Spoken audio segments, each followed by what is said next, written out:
Hey, thanks for listening to another episode of the Unlockable podcast. Yesterday, season 2 of The Last of Us premiered on Max, and today we're giving you a very hot topic. We're talking about The Last of Us, but the first game. Hannah and I have just experienced The Last of Us after we watched the first season of the show, and we're ready to talk about both. Thoughts and opinions to legacy and tie-ins to the show.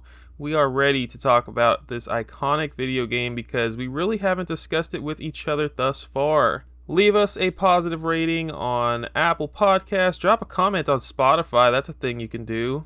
Give us a like if you're listening on YouTube, and let's get it.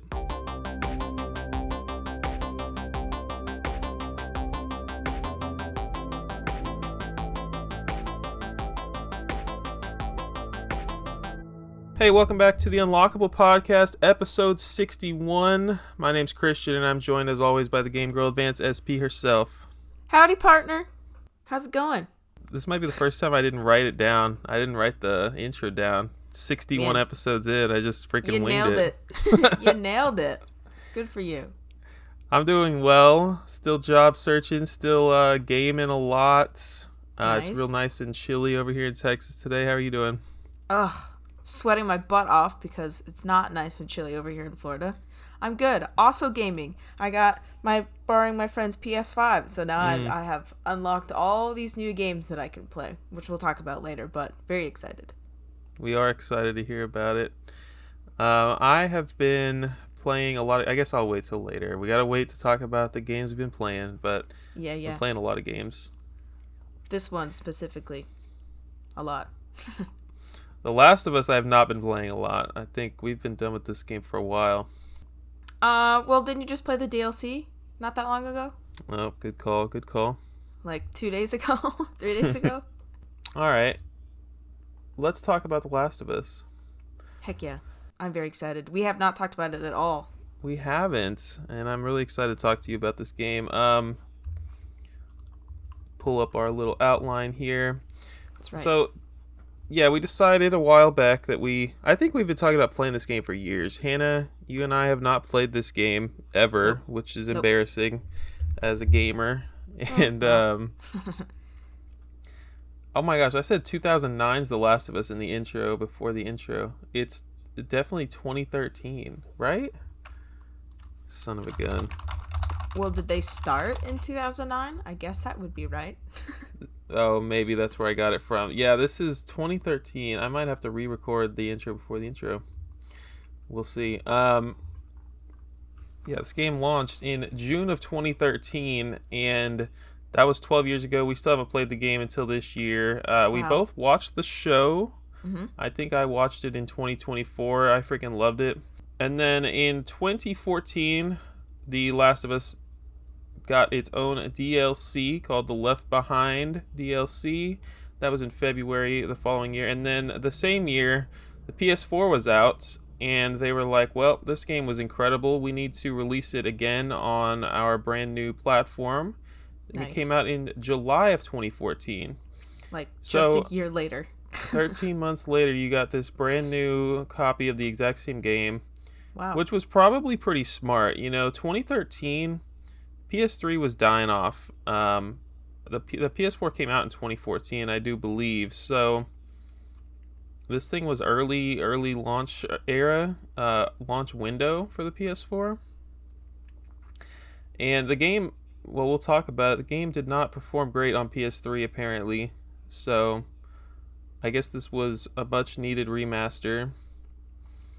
And then it seems like it was a closer gap than this, but The Last of Us Part 1 on PS5 came out in September of 2022, and this was a full-on remake of the game. Just 8 years later. No Just biggie. 8 years later. Dang, that is crazy that's been able to stay relevant for 10 years, 12 years. I didn't write down when Still the is. show came out. January 2023. Youch. So, like, a few months after The Last of Us Part 1 remake came out. They've done a really good job of keeping fans interested in this series, despite there only being 2 games. Yeah. 2 games and a bunch of remasters and remakes. just came to the PC too, I think. One Oh, of them. that's I right. can't remember. There's so many. It's like, oh yeah, everyone's so excited for this. And it's like, wait, I thought we were already there. Nope, doing something else. It's released again, somewhere else. Yeah, I forgot to. I should have written the PC version release date down, but PC's not real. This is an action adventure survival game. It is. I don't know. Wikipedia did not call it a survival game. I threw that in there. Would you agree with that?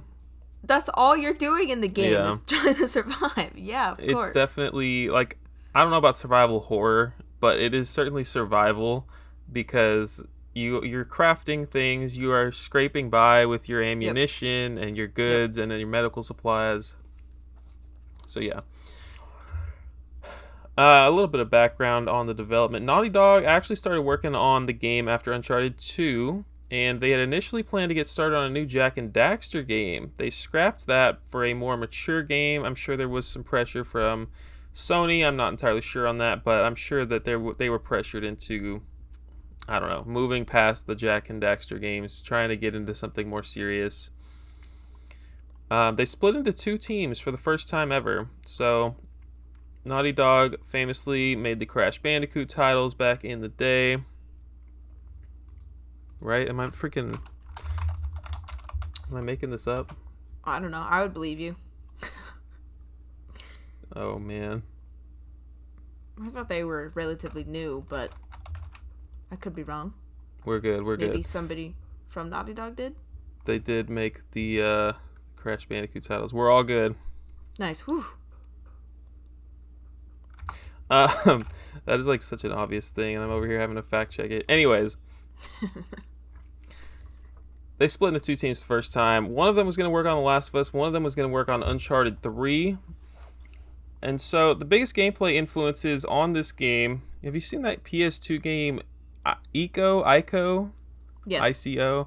I don't know Yep. anything about that game. Apparently, it was a huge influence, along with Resident Evil 4. Both games that were very popular the previous decade. Definitely more so Resident Evil 4. Huh. And the story changed a lot over development. I wrote a few highlights down. There's a bunch of stuff you can find online, but I thought these were interesting. Tess was originally the antagonist going after Joel and Ellie because Joel accidentally killed her brother while saving Ellie. Oh, snap.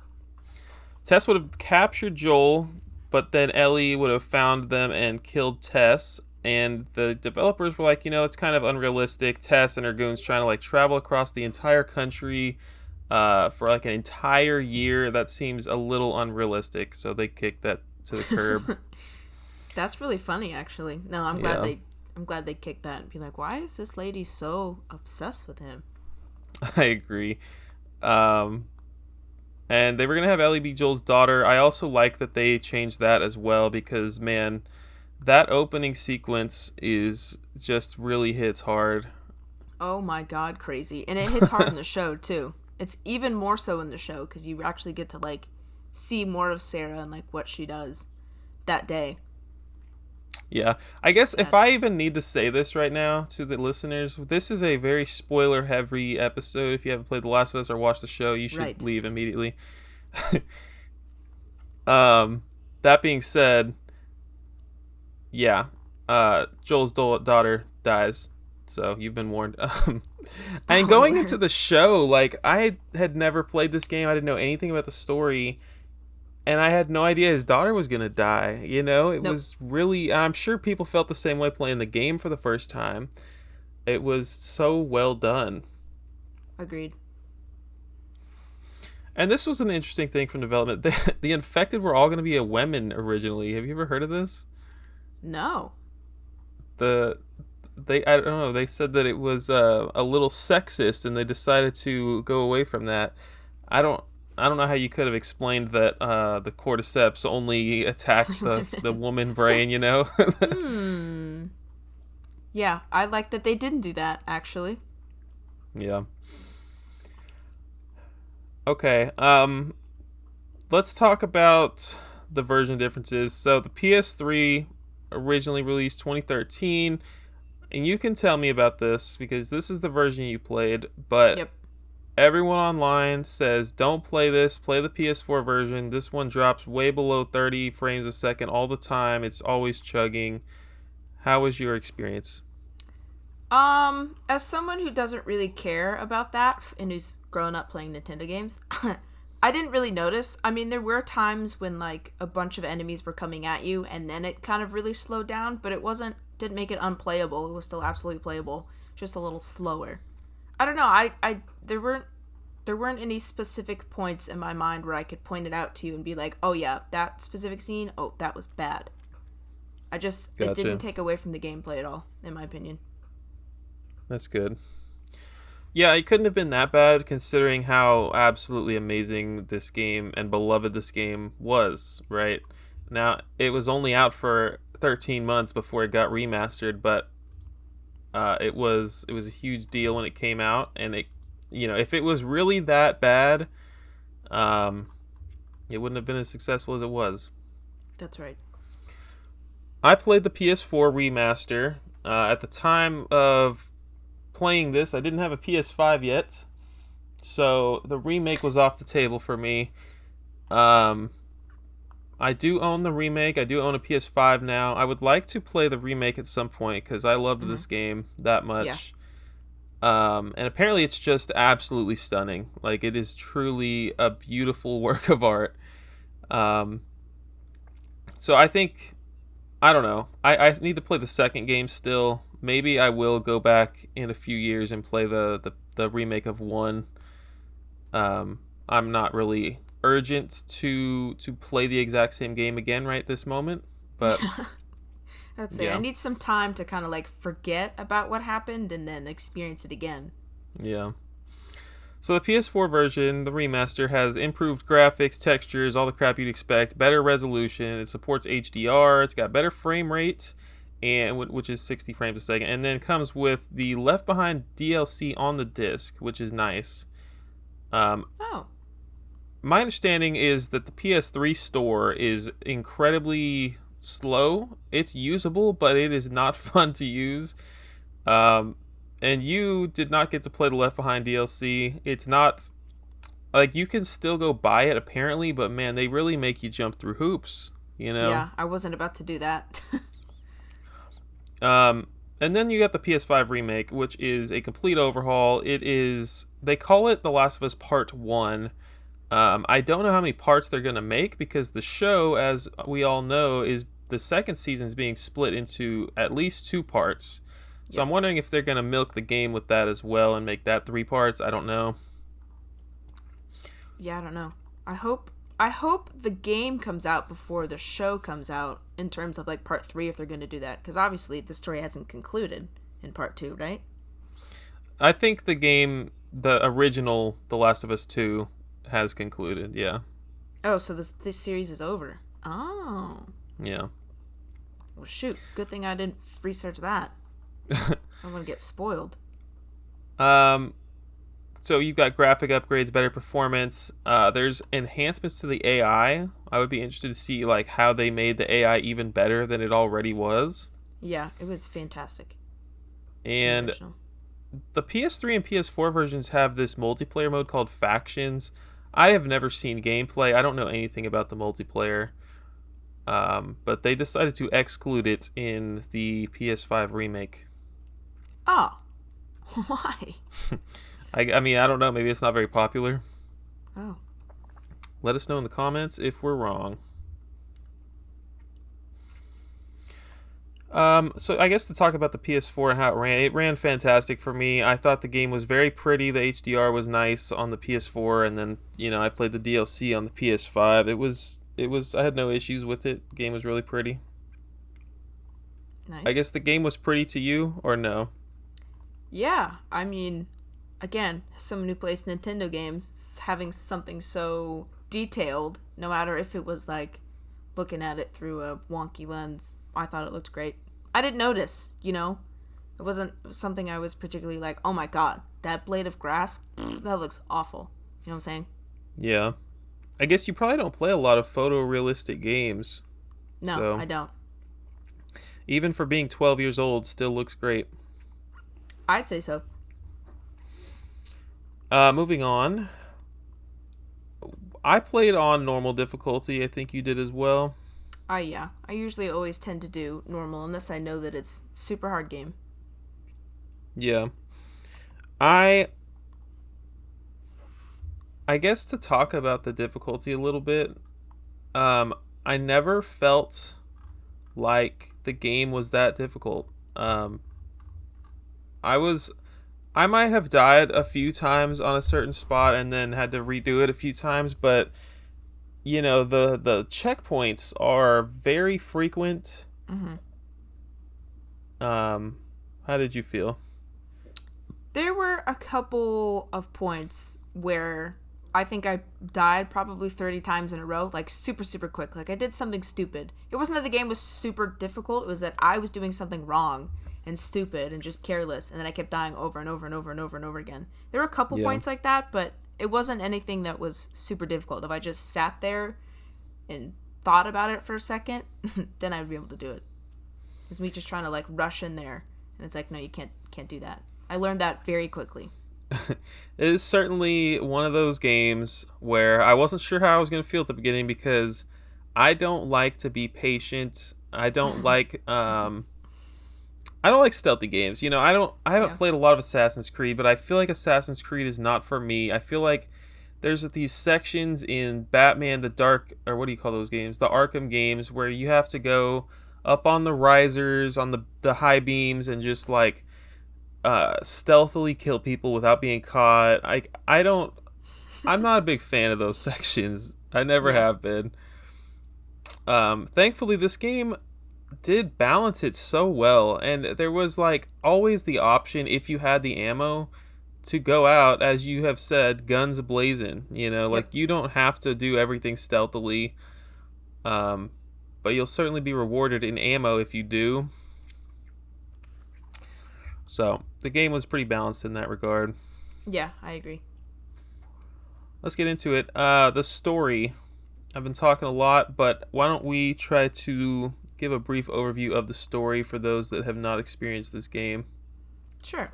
So the game takes place obviously in post-apocalyptic USA. Like it's obviously hinted that it's a worldwide thing, but really you're just kind of playing in the small towns that you go through. You play as Joel, who is you see him as like a 30-year-old man, and then or a 20-year-old man, something like that, and then the story skips to later in the game, and then you're playing as like a 50-year-old man. And essentially, this man who is he's not called a scavenger. What is he called? His daughter's like 16, so he's not 20. I just want to throw that out there. Gotcha. So 30, and then he jumps to a 50-year-old man. That makes sense. Um, what is he called though? He's not a scavenger. He's not a. He basically. Yeah. What is it called? You know what I'm talking about?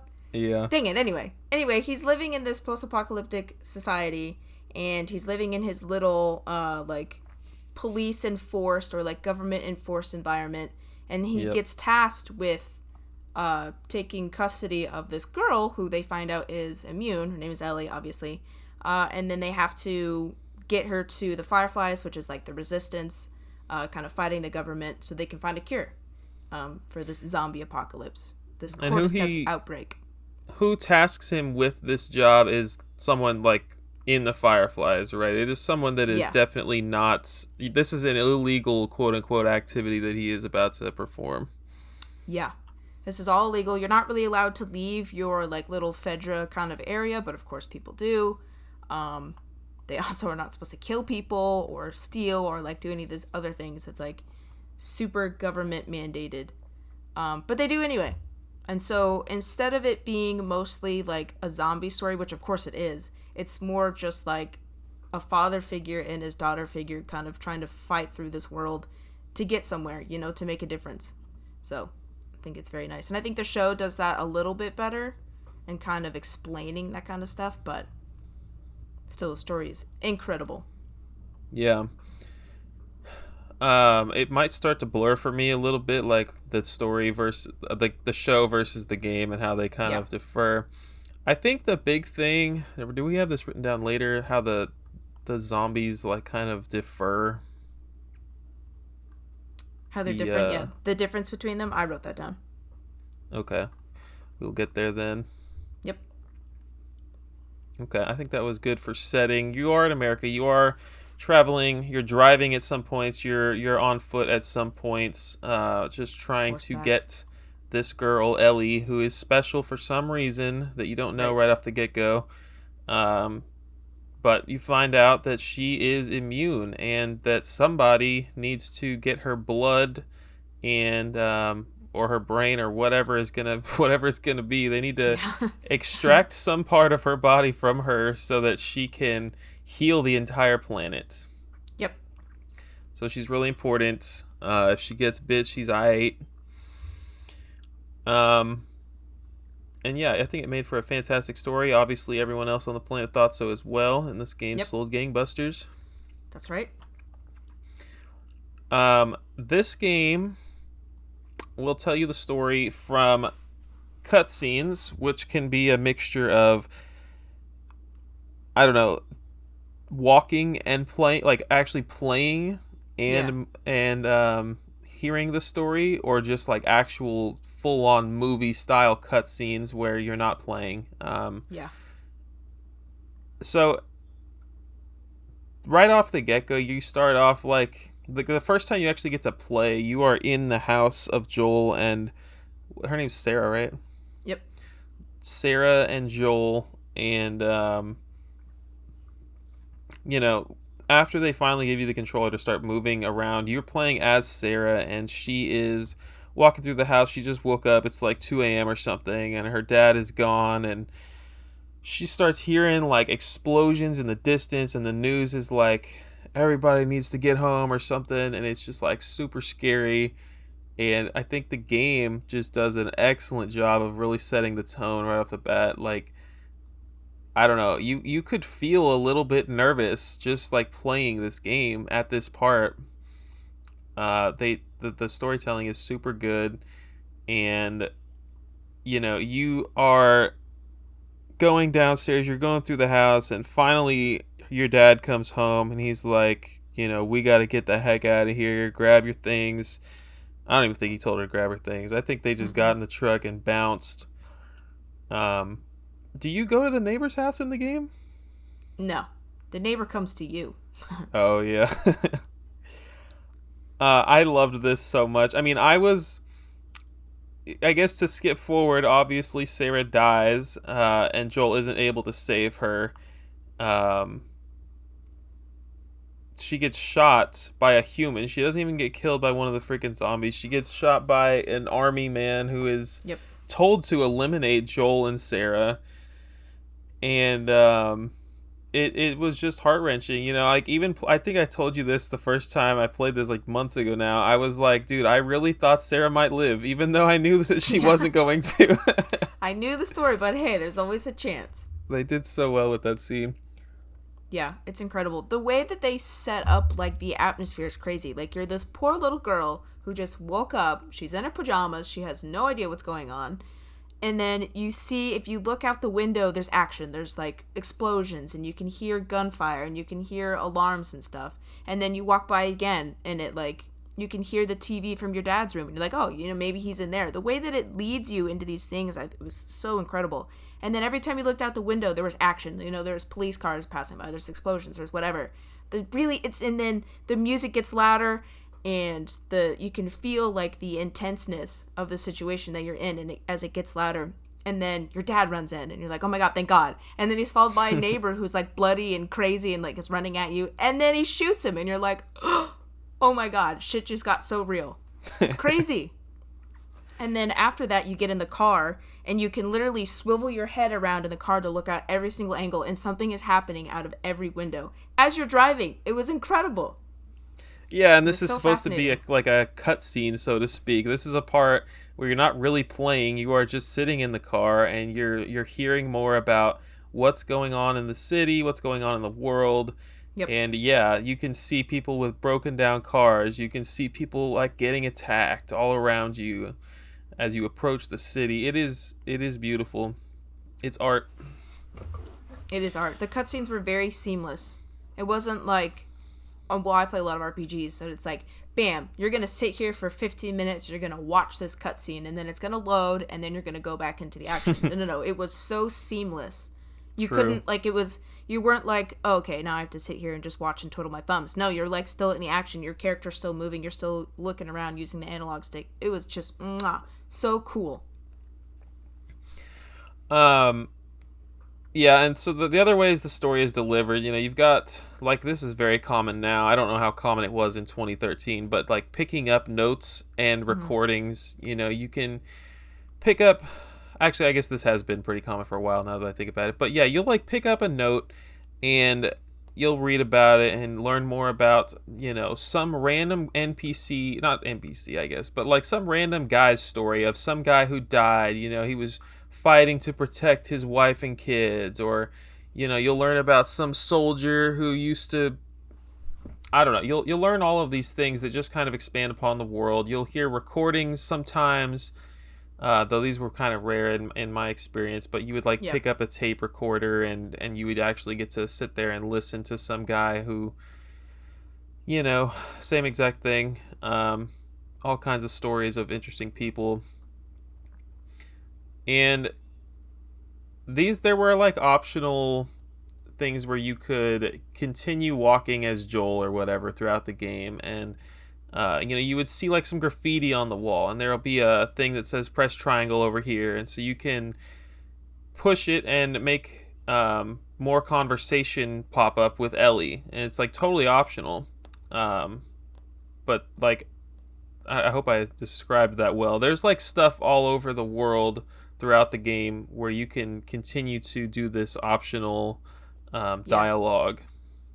Like, she talks about, like, movie stars, and it's like, oh my god, did people actually, like, go to the movies? And he's like, yeah, we saw this one movie, blah, blah, blah, blah, blah. It was really good. And then there was, like, a sequel to it. And then you see that poster later on. She's like, oh my god, it's another one. So it's just stuff like that. Yeah. And then we wrote talking to NPCs. I don't even remember any NPCs to talk to. Um, there has to have been at least one. So you can talk to an NPC in the game. Yeah, no, you're probably right. But I couldn't tell you which one it was. And then also, I just did my research. I found out that, and I don't know if I experienced these. I don't remember. But Ellie's got, like, specific dialogue. If you sit idle for too long, she's like, "Hey Gramps, let's get moving," or something like that. Something like Oh, her wow. sarcastic quips. And she's also got specific ones for, like, if you keep dying over and over and over again, and you go in there like two guns ablazing, and you just get, like, mauled down. She's like, "Ah, you idiot! Why would you do that?" Or just some of her, like, sarcasm. I thought that was really cool. I don't remember ever experiencing that, but I'm sure I did. I just didn't notice because I was in the action. Um, I guess we can take a minute here to talk about just, like, some interesting parts from the I don't know, just I took a lot of notes while I was playing the game. I thought it was really cool how, like, the NPCs will hear this one kind of blew me away, and this is what made me start taking notes. I was like, hang on, did that really just happen? The NPCs heard my gun click, meaning that it needed to reload. I was out of ammo, and then they were Yep. like, hey, go ahead, move on, he's out, let's move in on him. I was like, whoa. Yeah, that's I thought that crazy. was super cool. It's really neat. And then one of my favorite things is it wasn't just like notes that you could get like randomly, like, oh, this tells the story. Oh, like, oh, my poor daughter, I have to go out and find food, and oh my gosh, I'm dead or whatever. But like you could follow the story. Like one of them, I can't remember where you are, but it's like you find a boat washed up on the shore, and it's like it's the notes from like a sea captain or whatever, and he was like, yeah, I was out fishing when the apocalypse hit, and I just, I stayed out there, but like I ran out of food and I ran out of supplies, so I came back. And then later on in that same area, you're like underground and like the tunnels, whatever, and you find his note again, and he's like, yeah, I traveled underground and looking for people, blah blah blah blah. Oh, And then you wow. find another one, and he's like, yeah, I've survived down here for 3 months, and then I ran into these people, or like, and then you can keep following the story as it goes, and I like that. But then the only sad thing is it doesn't. There's not always an ending to it, or you don't know, like, did his story complete, or did he die, or like what happened. It's like one of those other things where it's like, I don't know what happened. The story's, inconclusive. I don't know if he died, or if he's somewhere else living, or if I've already met him. It's one of those cool things that I really enjoyed. I didn't find nearly all the notes No, not even When you close. go to after you beat, well, I don't know if it's after you beat the game, but after I beat the game, I went back and there's like a level select, which is great, and on there it shows you all the collectibles in that level, you Oh, I know. didn't even notice that. So there's like some of them were like 20 plus notes, and I'm like, whoa, Oh, like I got like 3. yeah. Notes. We're collecting notes. Oh, I I was didn't I know was that. That's very cool. I was very excited to find a note anytime I did. That's exciting.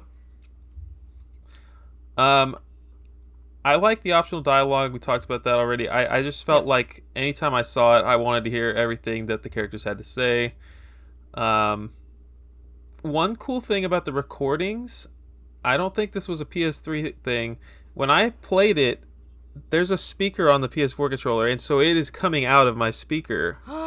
Yeah, and Oh, so it's like it sounds crackly and fuzzy and everything, and it's just like not on the TV. It was just like a very cool touch, you know. that sounds so cool. Um, No, we didn't get that. I guess one last thing on the story. Sam and Henry's story was really sad, and I I don't know. I guess I'll go explain it real quick. You come across Sam and Henry whenever you get to this big city, and they're trying to escape, and you're trying to escape, and it's two brothers basically. And in the show, Henry, I don't know which one is which actually. The little boy Uh huh. Sam. is he's mute, right? He's not deaf. Maybe he is deaf. In the show, he's deaf, Yeah. but so he can't speak, so he signs. But in in the game, he's not at all. The I knew what was gonna happen, but essentially the I was still devastated.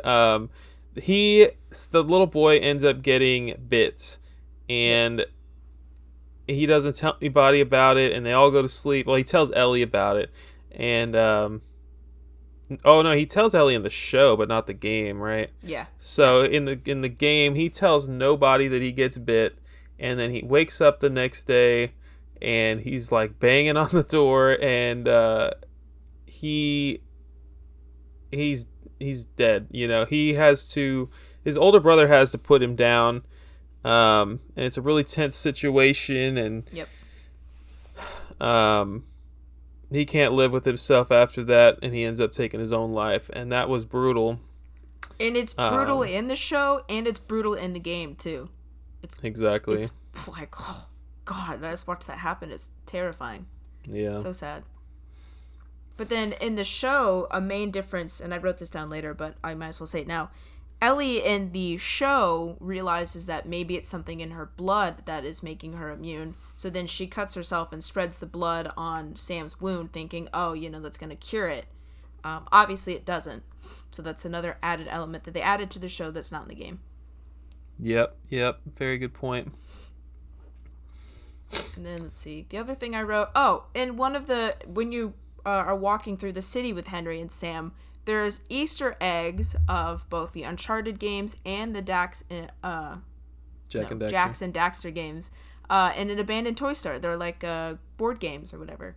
Thought that was cool. Heck And like yeah. a lot of them. It wasn't like just one. It was like they're all over the room. They really wanted you to see it.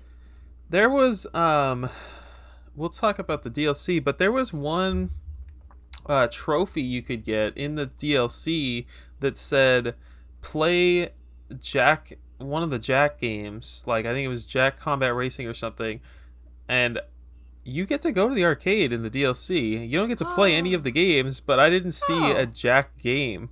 So I don't know. I don't know what I missed there. You telling me there's a full game in this game? In the Right, DLC? yeah. It's awesome. um I there was this really epic portion of this game that kind of just like blew me away, but you're like running away from this truck with a turret on it, and these people just want to kill you because you've killed all their men, Yep. and they chase you under this freaking bridge with their truck, and they're shooting at you, and the camera is all shaky, and you and Ellie are literally running for your freaking lives. I think this is after Sam and Henry have already died, or maybe not, it might be before. and you just have to jump into the river under this broken bridge. It was so cool. Do you remember that? I do, yeah. I remember the truck, getting away from the truck was terrifying because Yeah. it is like full blown ammunition. Bam, bam, bam, bam, bam. There was like no stopping at all. Yeah. Um. Okay. Anything else? I think that's good. I'm sure we'll interject later on, but that's good. Yeah, I'm gonna save some of my notes for later. Um, Controls. This is a third-person shooter game, like Yep. plain and simple. Like, you are not always shooting. I guess I should say that. It is a third-person game. You have to shoot. You have bows and arrows. You have all kinds of weapons. You're armed with a flashlight. And just to quickly mention it, I don't know why they included this, but I love it.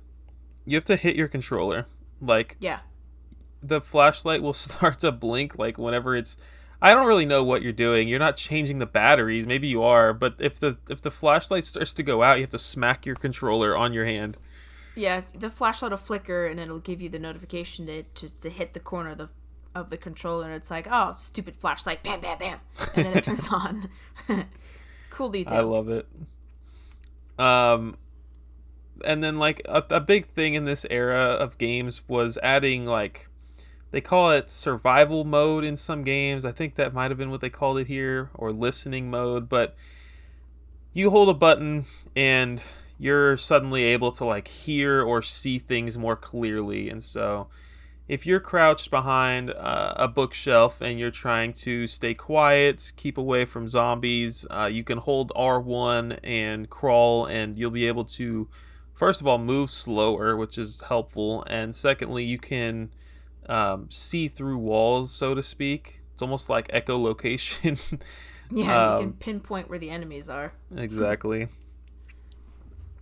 Which I use Which the is, heck out of that. yeah, so helpful in every situation. You Always want to use talk that. about switching weapons in this game? Yeah, so unlike most games where you switch your weapons, it's like instantaneous, but I really appreciate the fact that they made you like pull your backpack out, shuffle through all your weapons and then pull it out. So it's meant to be slow, and I really appreciated that. So there's like handguns, and then there's like your rifles, and so depending on which one you need to use in that situation, you can change, and you collect more as you go, which I thought was super cool. I didn't realize that you could change your weapon till like, I don't know, a couple hours in. I was like, man, I have no bullets in my handgun. What am I gonna do? And then I realized that you could change it out. But yeah, later on you get like a flamethrower. There's also like projectiles that you can switch to. But again, it's all like, it takes time to switch between each weapon, because you gotta know which control you're hitting, and then you gotta shuffle through all of them, which I appreciated. Yeah, and you made a good point when we were taking these notes. It is intentionally slow. At least it seems like it is. It adds to the scary effect. It adds to the holy crap, I need to survive, I need to hurry up and do this effect. It adds to your skill. You gotta actually be good at it. Strategic. Like, oh yeah, I can't just change my weapon when they're shooting at me. I have to go hide somewhere, change my weapon, reload, and then find a new position, and then shoot again.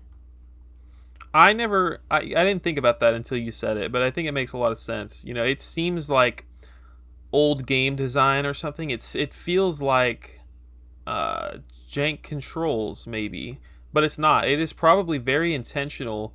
Basically, you have some stuff like on your hip, so to speak. You have holsters for guns, and you can even get more holsters, which is really cool.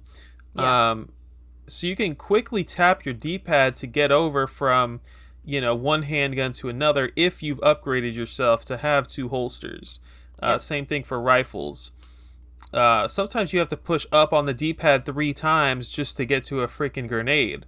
Sometimes you have to. Now that the backpack thing comes in when you don't have enough holsters for the guns that you want to hold. So like, you're gonna switch from a sniper to a shotgun. You now have to hold left on the D-pad and just like literally flick through. I don't even know the controls anymore, but it's slow, and you have to get out your backpack and you have to pull out the gun, which is how it should be. I mean, especially for a survival game, it makes a lot of sense. Yeah, it's no 007 where you can just pause the game, all the enemies stop, you can flick through, and you're like, oh yeah, of course I want this one. It's not like that at all. And then there's also like projectiles which you can throw. There's smoke bombs, and there's like a can that you can put some scissors in, and that explodes. There's also, God, what is that called? A Molotov cocktail, where it's like the bottle and you put the alcohol in it and you put the rag in it, light it on fire, and that explodes. So there's a lot of variety, but it's like you have to know when to use them and when to pull them out. How often did you use the projectiles? Not as often as I think the game probably would have liked. I really didn't use a lot of my stuff until the last level, because I was like, this is it. I got to start using these because I can't take them with me. But I didn't use them. I don't think I used a smoke bomb once in the entire thing. I think the things that I used the most were probably the exploding scissor can, but not as much as I think I probably should have. I didn't really use the projectiles a whole lot myself. When I did, I was usually grateful I did, because they were pretty solid, especially the explosive one. When there's hordes of enemies coming. Yeah. Yeah, or like, there was specifically, when you're on your way to the final hospital, when you're on your way going underneath like the sewage area, I guess, you're like kind of wading through the water. That's the part where I probably died maybe 5, 6, maybe 10 times trying to get through that section. Yeah. And the freaking checkpoint wasn't very generous there, so you had to redo that section a few times. But yeah, I found it best to use the grenades there, the quote unquote grenades, the freaking handmade explosives is what they are. Right. Scissor can. Yeah. Yeah, those were usually pretty helpful. So I guess like talk about the enemies and the way that they move. Well, we're almost there. Let's just keep going in order here. Oh, also the bow and arrow. Yeah. I use that so often. All the time. The bow and arrow was so good. And was it just like random when you could retrieve your arrow? Yeah, for sure. And that's maybe it was depending on like where you hit them. Like if it was a vital spot, then obviously you can't pull it out of the heart. But if you hit them in the foot, maybe you could. I don't know.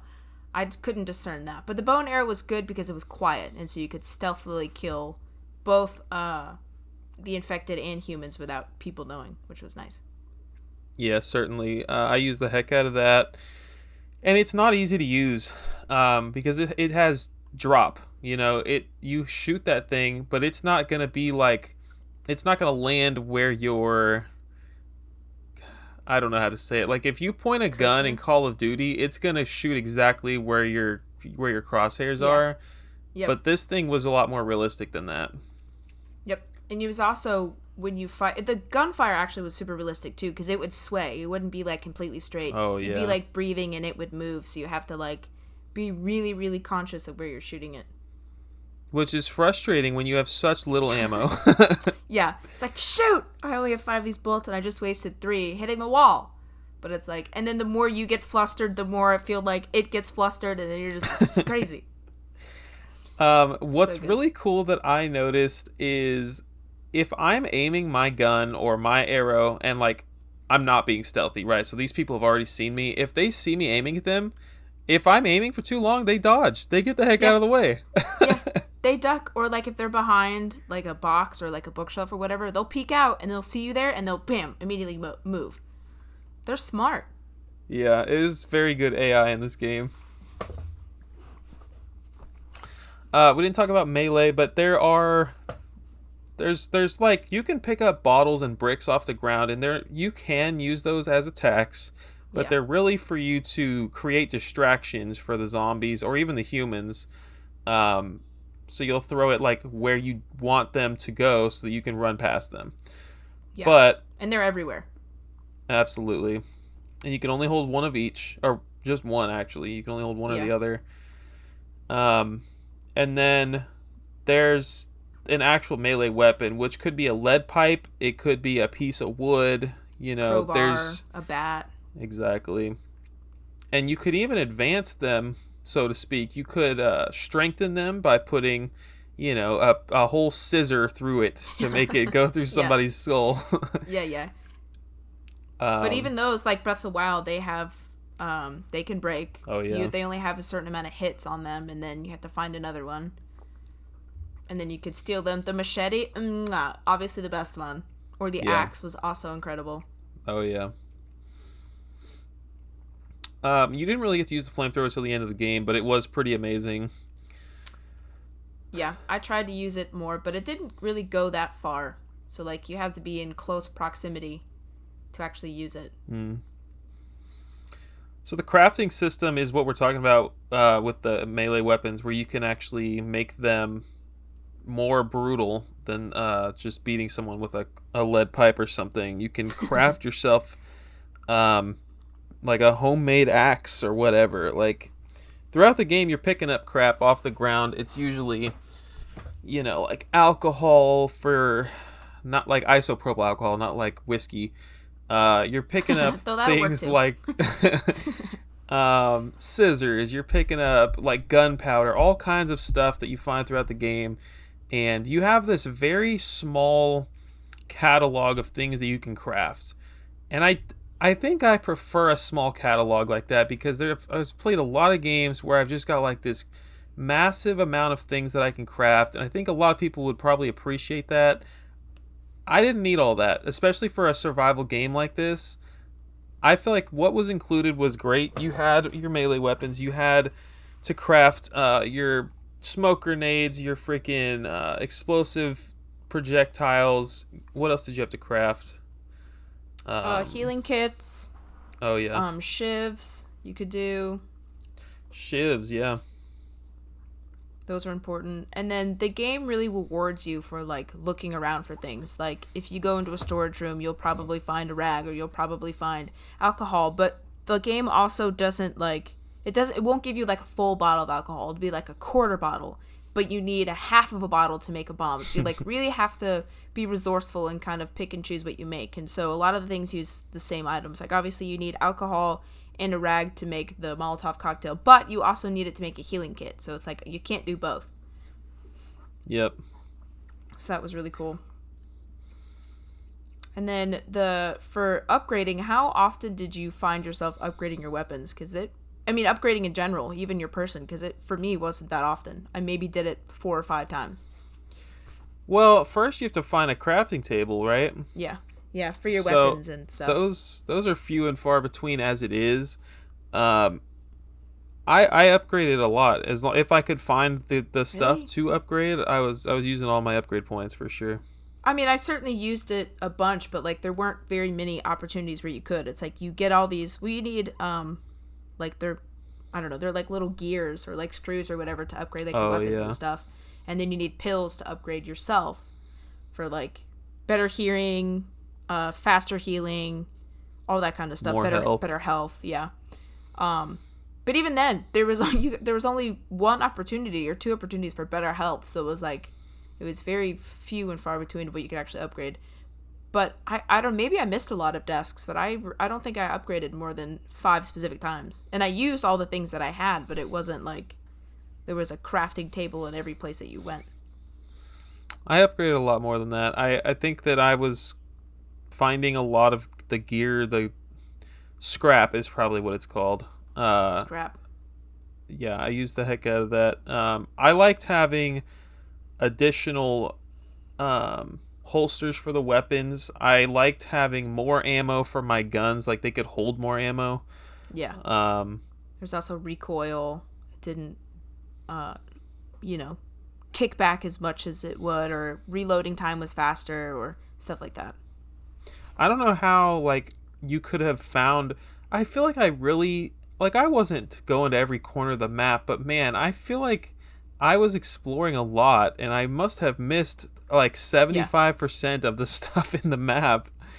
Yeah, well, it was hard to explore some of the areas. Well, not hard, but it was not as advantageous of you to explore the map, because if there's still enemies there, there's a higher chance of you running into them, and a higher chance of you having to use your ammo and your stuff, or getting killed. So it's like, I want to explore, but, like, would it be worth it?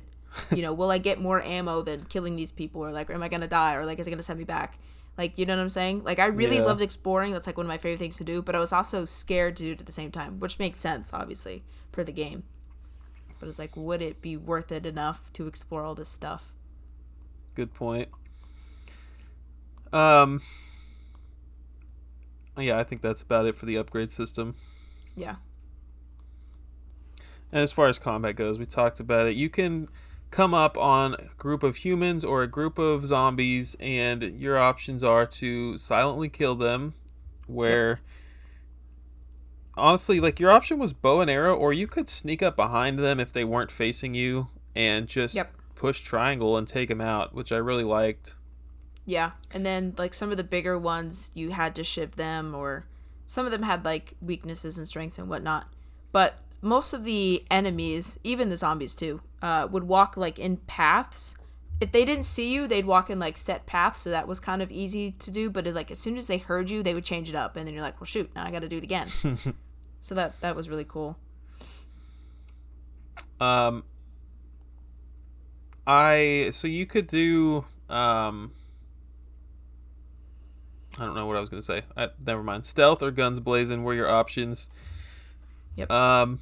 Let's talk about the enemies a little bit here. So the zombies were, the way it works in the game is different from the show. The zombies can either see you or they can hear you. Or I guess they can see and hear, or they can just hear, right? Yeah. So if you're getting attacked by a clicker, you're already dead. There's nothing you can do about it.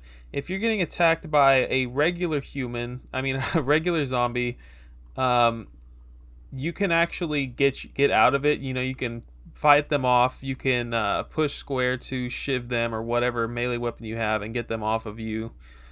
And clickers, to be clear, are the ones that cannot see, but they are, you know, one bite and you're dead and game over. You got to restart the checkpoint. Yeah. I have a breakdown of the different ones if you want. Yeah, let's do it. So there's runners, which are recently infected humans. They look mostly human, but they've got something going on that's not quite right. They have stalkers, which are further along in the evolution of the infected. They stalk and they hide from their prey. The clickers, which ones you're talking about, they have like the fungus all over their face. They can't really see anymore, but they can hear really, really well. So they're completely blinded, but they use those clicking sounds to get around, like echolocation. And then the scariest of them all, well, maybe not. I don't know. Clickers are pretty terrifying. But there's the bloaters. They are slow, but they're huge, and they're super strong. And they also throw spore bombs at you. Like, you can't shoot the bloaters. You have to, like, like, explode them or, like, set them on fire. Like, you can't just sit there and keep getting headshots. Like, that won't work. There were, like, maybe 5 of those in the game. Yeah. And there was a spot where there was 2 of them, and I was like, oh, hell no. I'm skirting around that like nobody's business. The and then, of course, the humans. For sure.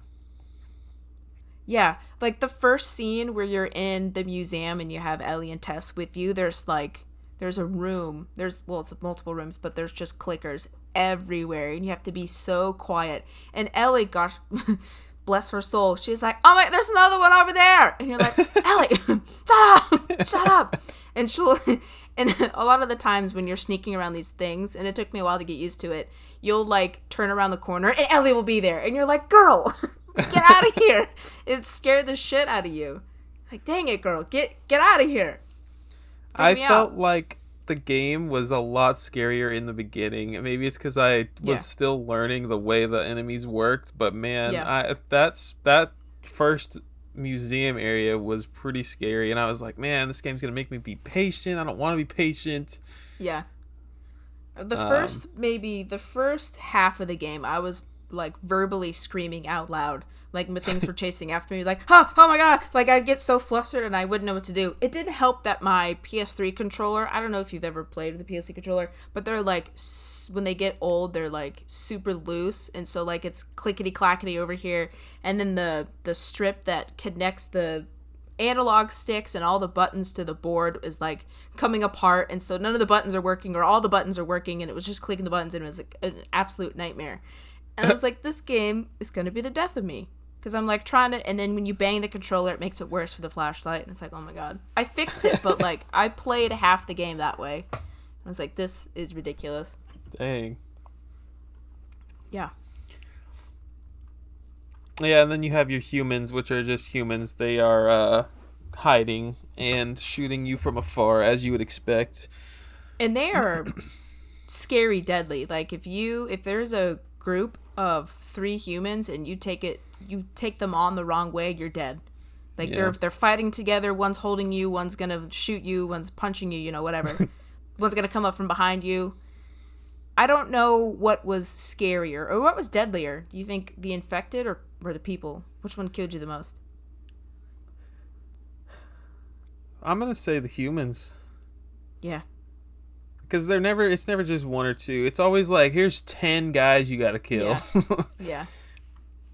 Yeah. um, yeah, probably the humans, just because, again, not being patient, I get up. Or, like, even if I am being patient and they spot me, like, you're not gonna freaking get your Grand Theft Auto down to 1 stars again. Like, you're never gonna be free from their, um, they will know where you are unless Yeah, you they're on you. really go hide for a while, and I'm just not gonna do that. Yep, they're on you. Um, so yeah, like these guys will be lighting you up, like you said. But it's the same thing as like sneaking up on them. You can take them out with a knife, and even though it sounds like you're making so much noise, no one around you will hear you, right? No, they're like, oh my Yeah. god. Somebody be like, "What was that?" Yeah. Whoa. And then you hear their body audibly drop to the ground, collapse. Oh my god, hey, is everything all right? Where's Okay. Jim? Yeah. Where'd he go? And then, though they will, like, go to investigate, if they see the body on the ground right there in plain sight, they'll be like, oh my god, Terry, you okay? And then they'll go check on the body, and then bam, you strike again. Yeah. It's good stuff. Um, there was this one section of this game that I loved so much, and it was. Nope, we are going to talk about it next section. Forget it. Hang on, hold that thought. Yep. Let's talk about Yep. the AI. I mean, do you have anything else to say about the AI? I think, well, I can give the story that I gave you the other day. I think Oh the yeah. AI in this one, and I tried to read up on it, but like it takes a much smarter person than me. But they designed all the AI obviously different depending on which, if it was an infected or if it was a bloater or a clicker or whatever, that differently. But they gave them like all different characteristics that I suggest you go watch a video on because I'm not the person to describe it. But there was one area which I think it was in a hotel where Ellie and Joel get separated, and Ellie climbs up a ladder or whatever and she's fine, but Joel gets like stuck underground and he has to find his way up. And it's like wet and it's dark and it's spooky and there's spores everywhere, so you have to have your flashlight on. But the main part is you have to turn the generator on, which is another kind of big thing in it. There's several points where you have to turn the generator on to get like elevators to work or like lights to turn on, whatever. This one I think was turning the lights on, or no, it was activating the the electrical lock system. So you needed a key card to get someplace, and you had to turn the power on. Anyway, you have to turn the generator on, which is slow and loud. And so you're in like this corner, you're in this underground, like watery, like, I don't know, like circuit room or like mechanical room, whatever. But there's a generator there, and you have to click on I guess it's the X button, kind of like you're starting up a lawnmower. Like you have to pull the cord and get it right, pull the cord, get it in the right spot, pull the cord, get it in the right spot. But it's so loud, so it's obviously going to attract a bunch of infected. And so there are some there to begin with, and you can kill them off and whatever, it's fine. And so the first time I did it, I got it working and it started up, and then I could hear the screams and I knew they were coming for me. And so I just, like, I didn't realize at that point that I didn't get it on. I had only got it like partially on. So I didn't get like the third click. I got to the second click and then I don't know what happened. And so I just ran away and I was like, oh, this is fine. And I was like, oh my gosh, okay. So the lock didn't open. Maybe I had to go back and do it again. So I did it again, and then it spawned like 7 or 8 different clickers at me. They're all running at me, and of course I died. And then there was a bloater there the second time, and so it ripped my face off and I died. And I was like, okay, I'm gonna be smart about this. I'm gonna go around and I'm gonna hunt all of them so none of them in their area, because I thought they were just already there. They were just like coming out of the walls or whatever. But the game was so good about spawning them where I was. So the first time I went out the door, and then they were in the hallway, and I was like, okay, this is fine, I'm gonna kill them. And then the second time I did the generator thing, I instead didn't run out the door because I was like, oh, they're out there, whatever. I ran up the stairs, and then they were up the stairs, and they weren't in the they weren't in the hallway in the door to begin with. So the game like knew what I was gonna do. It followed me. It was like, okay, she's running up the stairs, so we're gonna spawn them there. And then another time there was a bloater right behind me, and I was like, okay, I'll just run away. And then he spawned later down the hall, like so far down the hallway, like I was not gonna get away without facing this bloater. It was crazy. The fact that the game just like it knew where I not knew where I was gonna go. It obviously could track me because that's what I was walking, but like it spawned them there, and it scared the shit out of me because you go around the corner and then bam, bloater, and you just weren't expecting it. It blew my mind how cool that was, that it knew where I was going and it would put them there. Scared the shit out of me. Don't get me wrong. Very intelligent game. Is 12 years ago. You know, it was probably a big feat in the AI space for video games. I'm guessing. You know, it was very groundbreaking. I feel like. Yeah, and just having to be quiet, and it just everything about the game design and like the AI was so fascinating, especially with the humans too. Like if they saw you, if you peeked your head from behind like a crate or whatever, and they saw you, they would go investigate behind that crate. They would go to the last place that you were seen. So if they saw you, you'd have to move. And then they would investigate in that area around it. So you had to not only move, but you had to move far enough away where they wouldn't find you.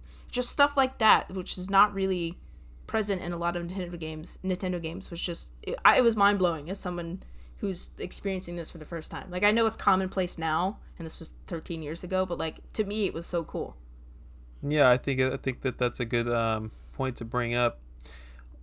That level area was like the scariest part of the game. Maybe I was just like so unsettled, and I was like, every time I found out, like, oh my gosh, I have to go all the way over there. Are you freaking kidding me? Oh my gosh, it's still not over. I just activated this, but I still have to go do this. Like, I was like annoyed, but in a good way. Like, it's like, wow, this is good level design. I hate it. Thanks. Yeah. It's so difficult and scary, and the atmosphere is terrifying because you don't know what's around the corner, and even if you thought you didn't, because he's over there now. It's just, that was the one where I screamed a lot. Like, a lot. It got me, like, jump scare scream. I feel like most of this game is not that dark. It is not, I mean, half the time you're outside in the daylight. Most of this game is not in these crazy, scary, dark corridors. But this part of the game, man, this freaking level was really scary. Yeah, the generator. It's terrifying. Yeah. I hated it. And you had to do it several times. And every time I saw a generator, I'm like, oh, dang it. This is going to suck. We have strengths and weaknesses for the enemies here. Did you want to talk about that? I don't know that I guess the bloaters have weaknesses. The bloaters, yeah, they were slow, so obviously you could set them on fire. They were kind of in a radius for a longer time.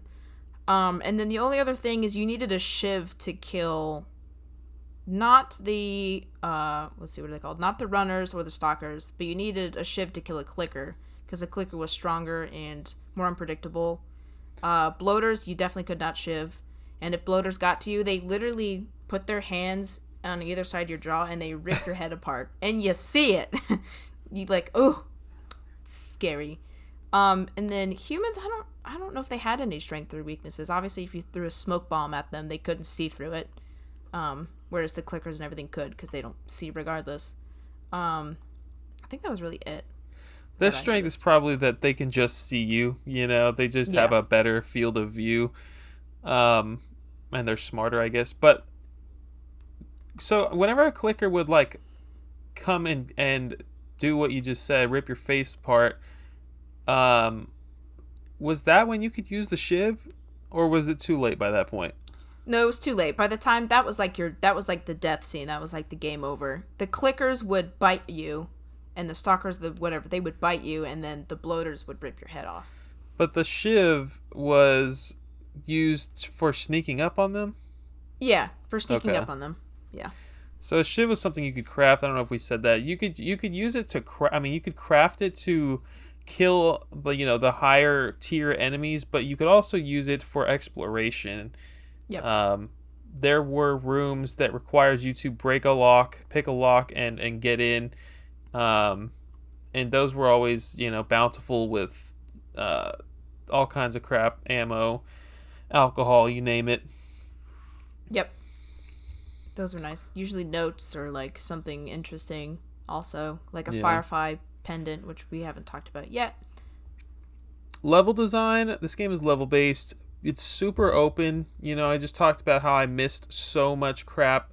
Even though it's like a level based linear game, it is still so open that you can miss 75% of the collectibles and beat the game. Or like Yep. not even just collectibles, but like items that you need. You can miss so much stuff because it's that open. Yep. So there's still like a starting point and an ending point, of course, because it's still level based. But like you can go anywhere you want, and you can spend as long in an area as you needed to.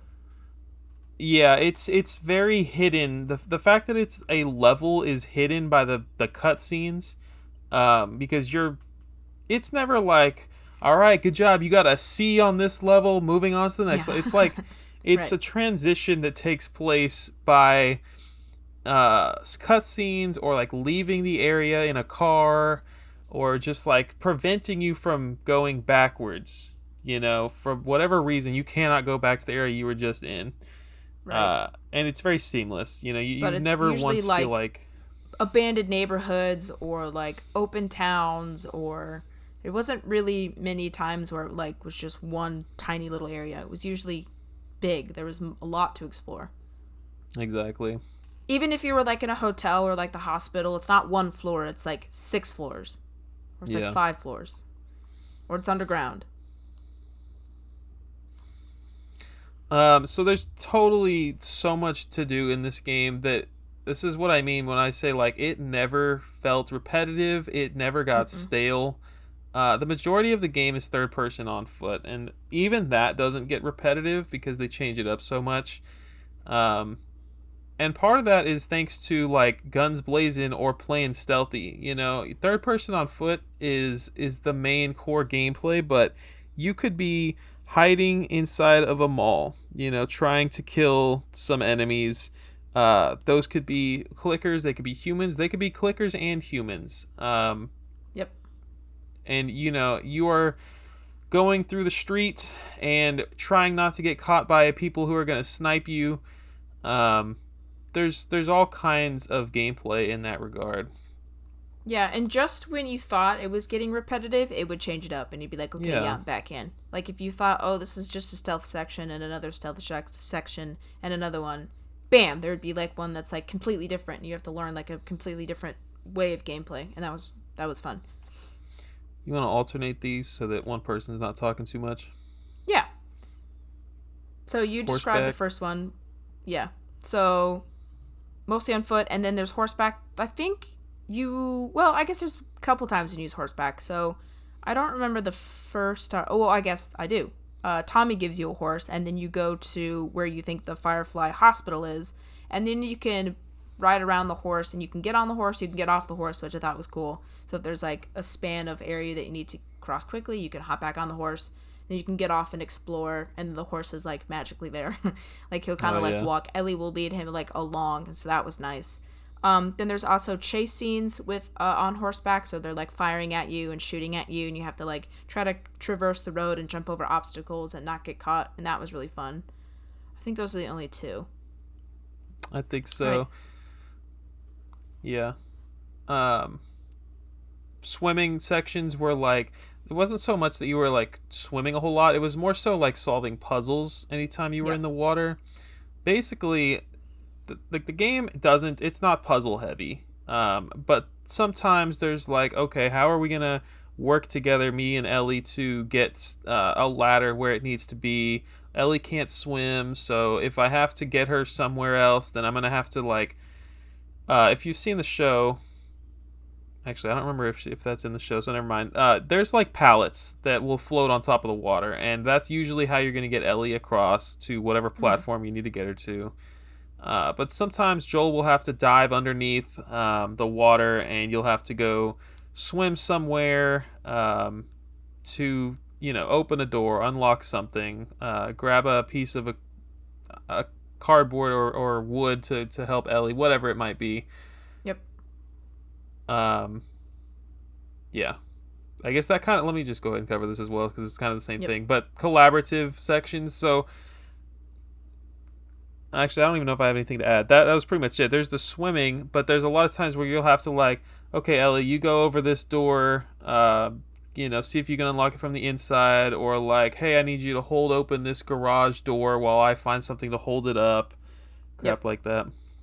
There's also parts where you're underground somewhere. I think you're in the tunnels under the city, and then it's like, well, Ellie's can't swim, so you have to like float her over to a place. But Joel's too heavy to go through this area, and Ellie is small, so she can like crawl through the vent or like whatever. So the game uses like the advantages of them too. Like Ellie's not very strong, but she is small and she's nimble, and Joel is strong but also big. So that uses that really well. I thought that was fun.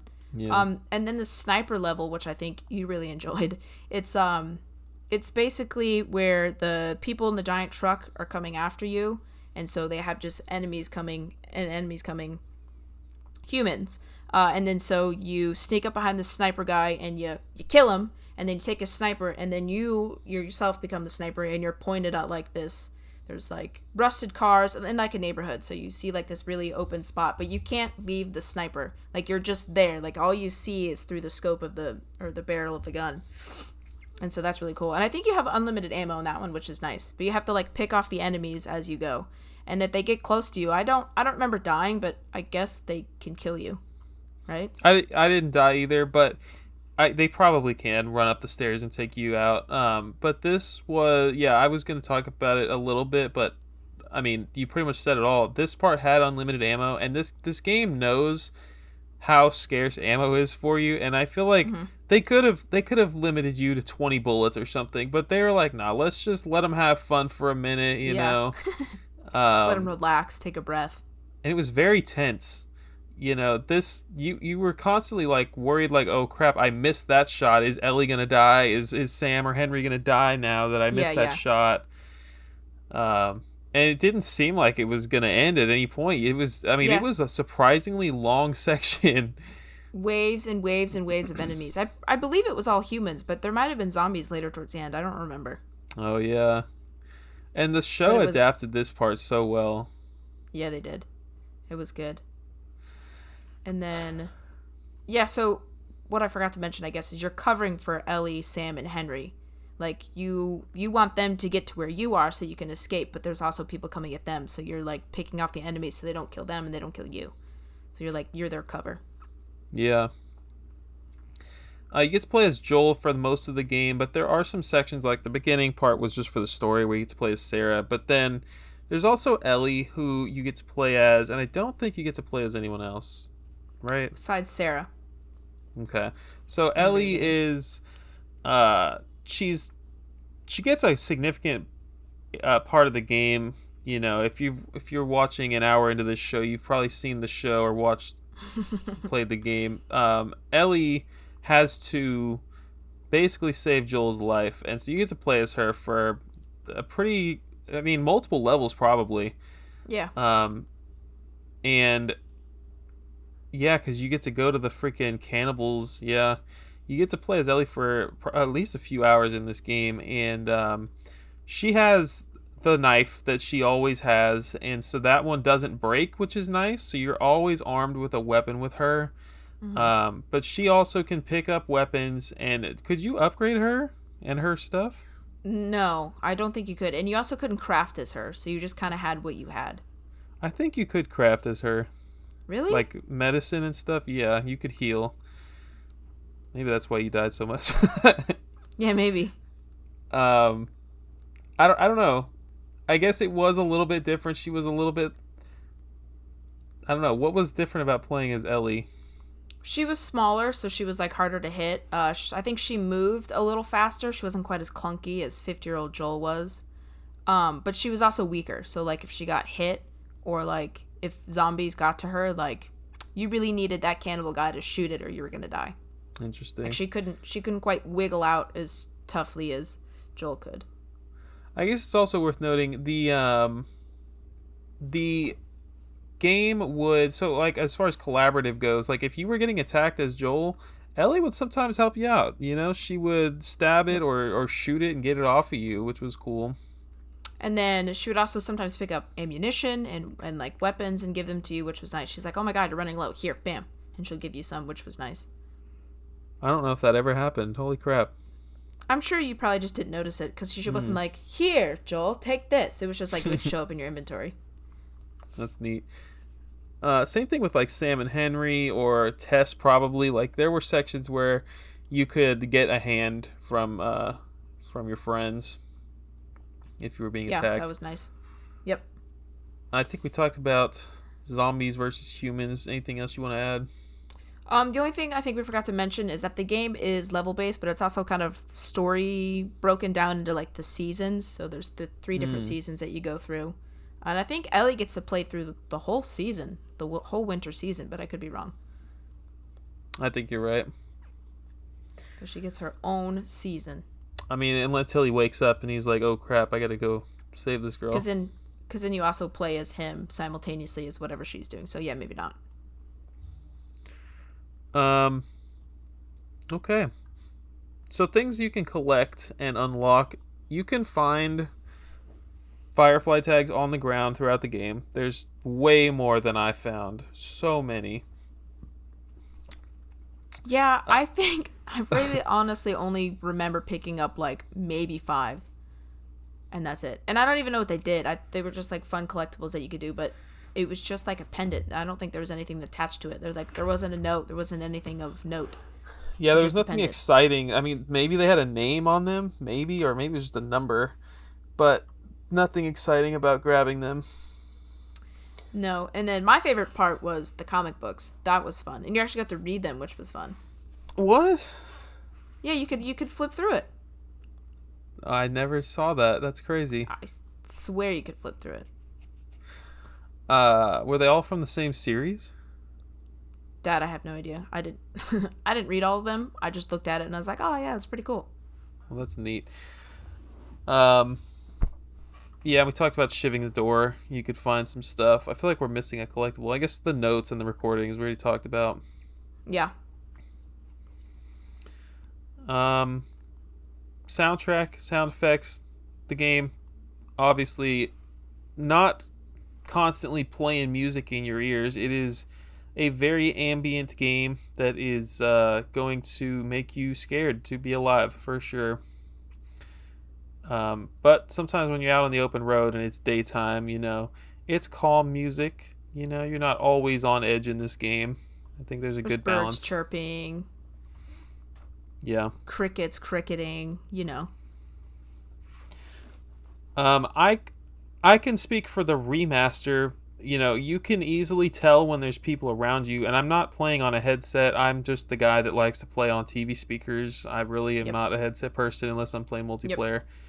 I could always tell where the heck somebody was at. I could always tell like where the clickers were just by the freaking stereo speakers on the head on the TV. How did you feel? Yeah, that was the same thing with me. It was very obviously, oh my god, there's a zombie to my right. Oh my god, there's a zombie to my left. And then there's sound, like I said in the very beginning, where the TV was muffled, but it was super loud. And then you open the door and oh bam, the TV's like super loud in there. That was cool. Specifically, there's when you're going through the blizzard level and you can like can't really see anything. You're trying to navigate.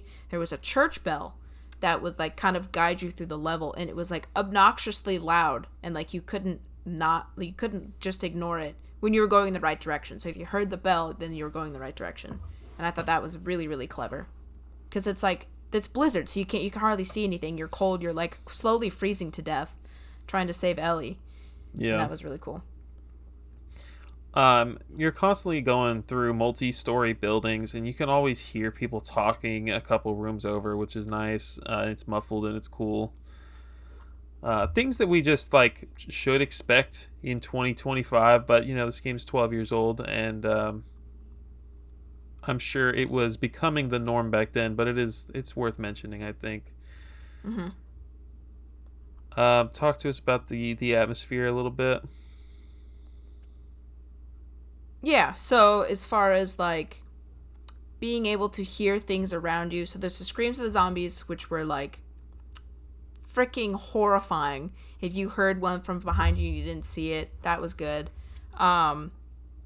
Then there's also the soundtrack. It wasn't like there was like Breath of the Wild or like anything like that where it's like constant music playing. It was more atmospheric. So it wasn't like orchestral music. It wasn't like beautiful music, but it was like I said, like birds chirping or crickets or like, people talking in the distance or stuff like that. It was very atmospheric. It kind of brought you there. And then I mean, that's pretty much it. It wasn't like super music heavy unless it was like a super tense scene. And then it was like like a tense piano or like the quick draw of the violin, and it's like like right in your ears. Like you knew something was wrong. You didn't need any music. You just needed the setting to be set, and they did a great job about that. Yep. We talked about how difficult the game actually is. I guess I really did not. Okay, tell me now that we're here. Tell me what it was that you got stuck on, because I don't think I got stuck there.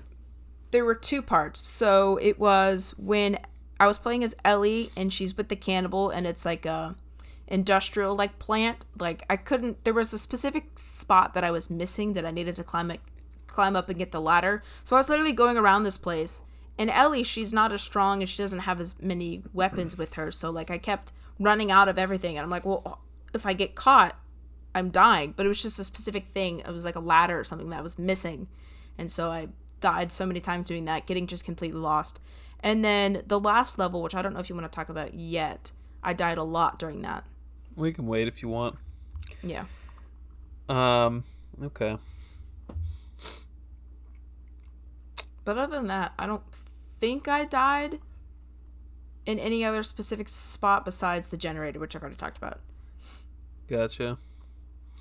Talked about the sniper section. I love the heck out of that. Talked about if you keep your crosshairs on an enemy for a couple seconds, they will dodge, which is very cool. Yep. I think I could have gone to hard mode. Like, talking about difficulty, well, let me put it this way. Normal mode was great to experience the game. I mean, I didn't want the game to be harder. I didn't just breeze through it. I wasn't just like ever like wow, this game's too easy. It was like, yeah, I got through it, but I died a handful of times. But I never ran out of ammo. There was not a single point in this game where I had no bullets or anything. I always had ammo. There were specific guns that I completely ran out of ammo, but not in total. For sure. Maybe early on in the game I did, before I realized that there were multiple guns that I could flip through, but no, at no point did I actually end up with nothing at all. Okay. I feel like hard mode, you're gonna run out of stuff, and there's like 6 freaking difficulties. I think like it gets really up there. Yeah, I wrote them down. You have easy, normal, hard, and then you have survivor, and then you have grounded. So I can only imagine how scarce the ammo gets up there, or like and how grounded. Many bullets it takes to kill somebody. Scary. I also went for headshots a lot, and so that would cost me ammo if I miss, but it would also save me ammo if I hit, because headshots on the regular zombies and the humans would be for the one shot kills. Yeah. I was not that good, so while I tried to aim for the head, I never usually hit it. So it would take me at most 6 bullets to kill these guys, and they would be stunned for a second, and then they just jump right back into it. So you really gotta shoot fast.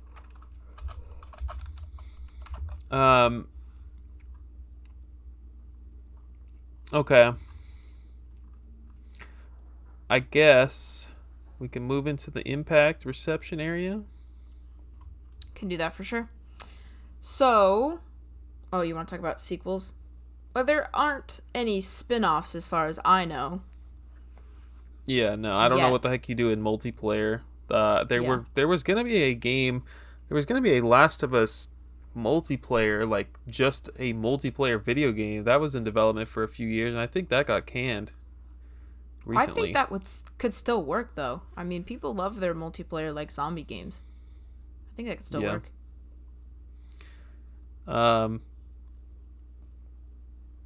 Yeah, I mean, there's The Last of Us 2, which, by the way, if you're dropping a Right. comment on Spotify or YouTube, don't spoil anything. We have not seen season 2 yet. It just came out yesterday, and Right. we have not played the second game yet. So I know the big thing that happens. Hannah does not. I I do not. unfortunately had it spoiled for me. No. No spoilers.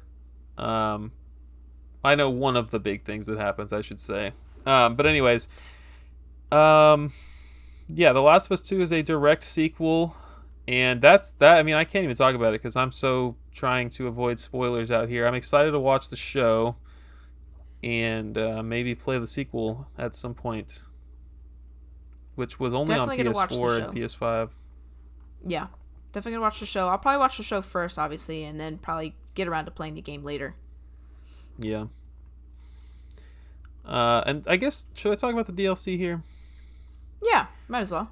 It's called Left Behind, and I just played it a few days ago, and this is the episode in the show where Ellie is with her friend, who I'm probably gonna. Oh, Riley is her name. She's Yep. with her friend, and they, it's very one to one with the show from what I remember. So Riley sneaks in after leaving this Fedra place where the kids are like, I don't know, at school, I guess. And so Ellie is asleep in bed. It's like midnight. Riley sneaks into her window, and Riley, we find out, has left and it became a firefly, and now she is taking um she's taking Ellie out for like one last hurrah before leaving. Um because she's a firefly now, and so she's leaving with Marlene and the fireflies, and going to do whatever the heck they do. And so they go to the mall and they turn the power on, and it's this just wonderland, and it's really like, it's very heartfelt, like sweet episode, I guess. Like, they are just out here enjoying being a kid. Ellie has always got like, in her room, she's got like these video game posters. I think it's just in the show, but she's got like video game posters up, and she's like, always wanted to play a video game. And so they go to the arcade, and there's a photo booth in there. The DLC, as far as like gameplay goes, is really just them giving you like these quick time events. But the DLC is cool because you have one side of the story where you're at the mall, like I said, but there's also these flash forwards, I guess. I'm not explaining this right. There's the flashbacks are to the mall, but the real thing that's happening in the DLC is you're playing through what happened to Joel whenever he gets knocked out. So Oh.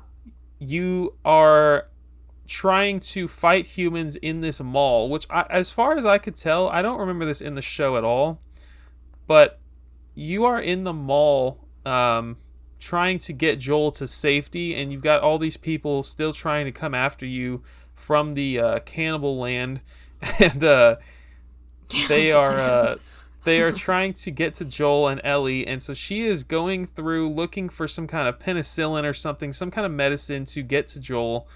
And he's just like asleep in the mall. I don't remember that at all from the show. No. So they cut that, or they at least skipped over it, I think. And so that's what half the DLC is. Half the DLC is you are getting to survive, get the penicillin for Joel, and fight off humans, and then get back to Joel, which coincidentally is the same mall that she took. Or at least it Oh. looks like it might be. I don't think that would make sense, because they've traveled so far at this point. It can't be the same mall. I think it's two separate malls now that I think about it. But either way, you're at a mall, and that's what you're doing. And then the flashbacks are pretty cool because there's no combat. It's just you and Riley doing these little like mini game quick time events, and like you'll go play a video game at the arcade. Or okay, so let me explain the arcade.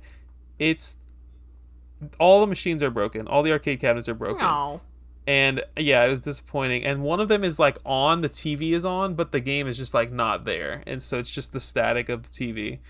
And you are closing your eyes, and Riley is like, okay, now picture this, and she's like, you hit him with a punch, and it's like some really corny crap where she's just like Yeah. imagining she's playing Mortal Kombat, and Ellie is you have to push certain combos on the controller to make it look like I don't know, to picture that you're fighting someone in Mortal Kombat. It's corny, but whatever. And so you're just doing little things like that in the DLC. There's the photo booth. You get to choose what stance you want to take your pictures in. There's like a car that was in the mall, and you get to go and break all the windows. There's a mini game where you have to fight each other with water guns. It's just like little teenager stuff, I guess, that they're going and experiencing together. And then of course she gets bit, Riley gets bit, and Ellie gets bit, and they're like, all right, we're just gonna ride this out. And yeah, so pretty 1-to-1 as far as that episode in the show goes. But yeah, the DLC was pretty good. I feel like, I don't know how much it cost originally.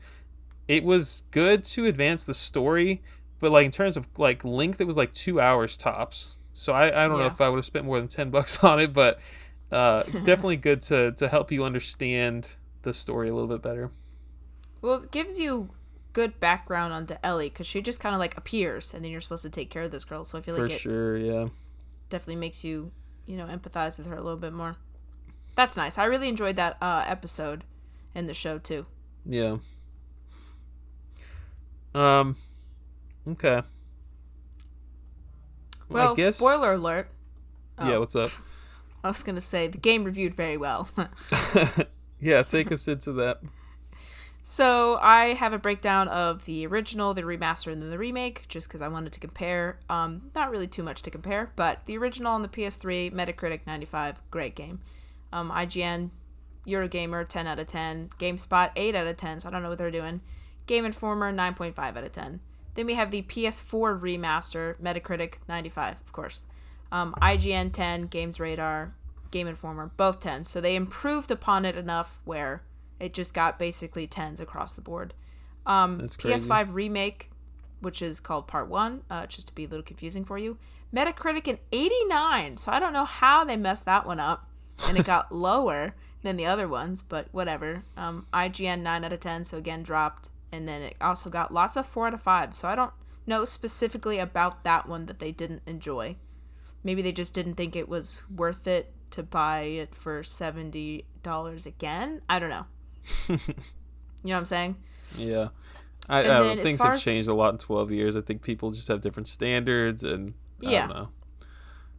So still a great game. I don't know why you would choose the original over the remake or the remaster. I don't know. I'm not that person to tell you. But sales data, I tried to find as much as I could about it, but it's weird with like the remake. I only have the PC numbers, but anyway, so the original sold 8.15 million copies, so sold great regardless, even as it came out basically on the PS3's last years.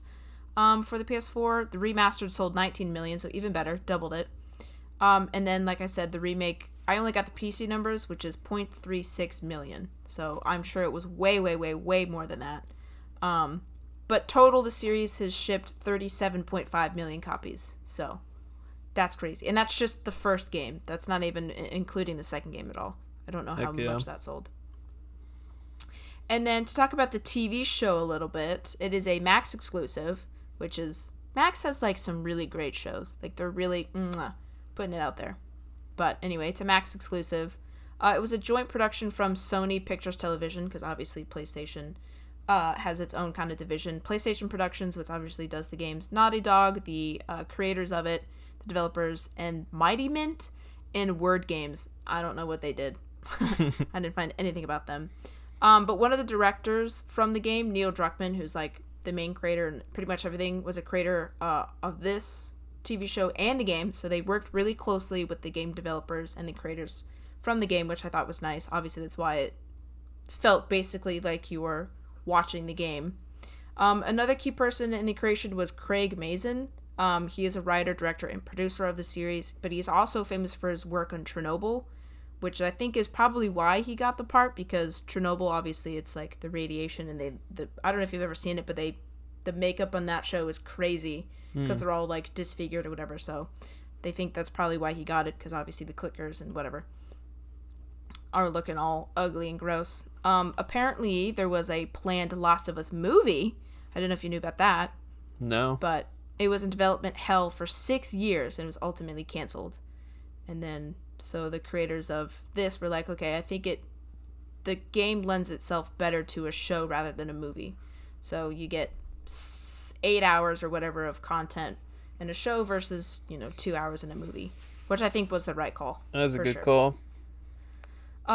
Especially because the game kind of laid it out, not in episodes, but in seasons, which was nice. So it had that structure kind of built in.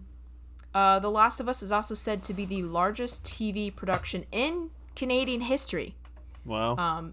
Because most of the film was filmed in Calgary. It generated over 200 million Canadian dollars in revenue for Alberta. It's a lot. It's a lot of dollars. The show was originally going to be 10 episodes, but was later cut down to 9 in production. So I guess they just didn't have enough content, or they just decided that it was better that way. The show was filmed for 218 days, which was about 20 days per episode. Wow. Yeah. Let's see. The other things I have here, I don't know if you wrote down some too, but the differences between the game and the show. Yeah, I mean, there's a whole episode for that guy, Bill. Yep. We meet him in the game, and we get to explore his town a bit in the game, but there's a whole episode where there's like no Joel for the most part, no Ellie, and it's his background, and it was incredibly sad and incredibly interesting, and it's got that really famous actor that I don't know his name. Nick Offerman. Really great episode. And they only had 9 episodes to fit this game into, and they still had enough to add this entire arc, which was cool. Yeah, it was incredible.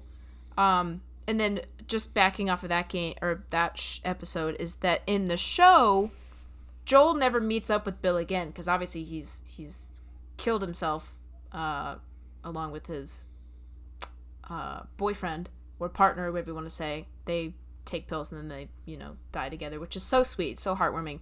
But Joel in the video game sees Bill again, so that's a little bit different. His story goes out just a smidge different. Yeah, but still, that was probably, I mean, I love the show in general, but that was like probably my favorite episode of the whole thing. It was so good start to finish. How did Bill die in the game? Movie. What? How did Bill die in the game? Or did he die? I don't think he did. I think he just went a separate way. I think you're right, yeah. But Frank obviously hung himself, unfortunately. That's like who wasn't in the game at all. Right? He wasn't in the game at all? No, Frank, no, he was in the game. He hung himself. Who the heck is Frank?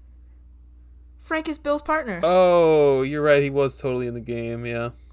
Yeah, with the note that said, I hate you, Bill. God damn it, I hate your guts. Which obviously is not true.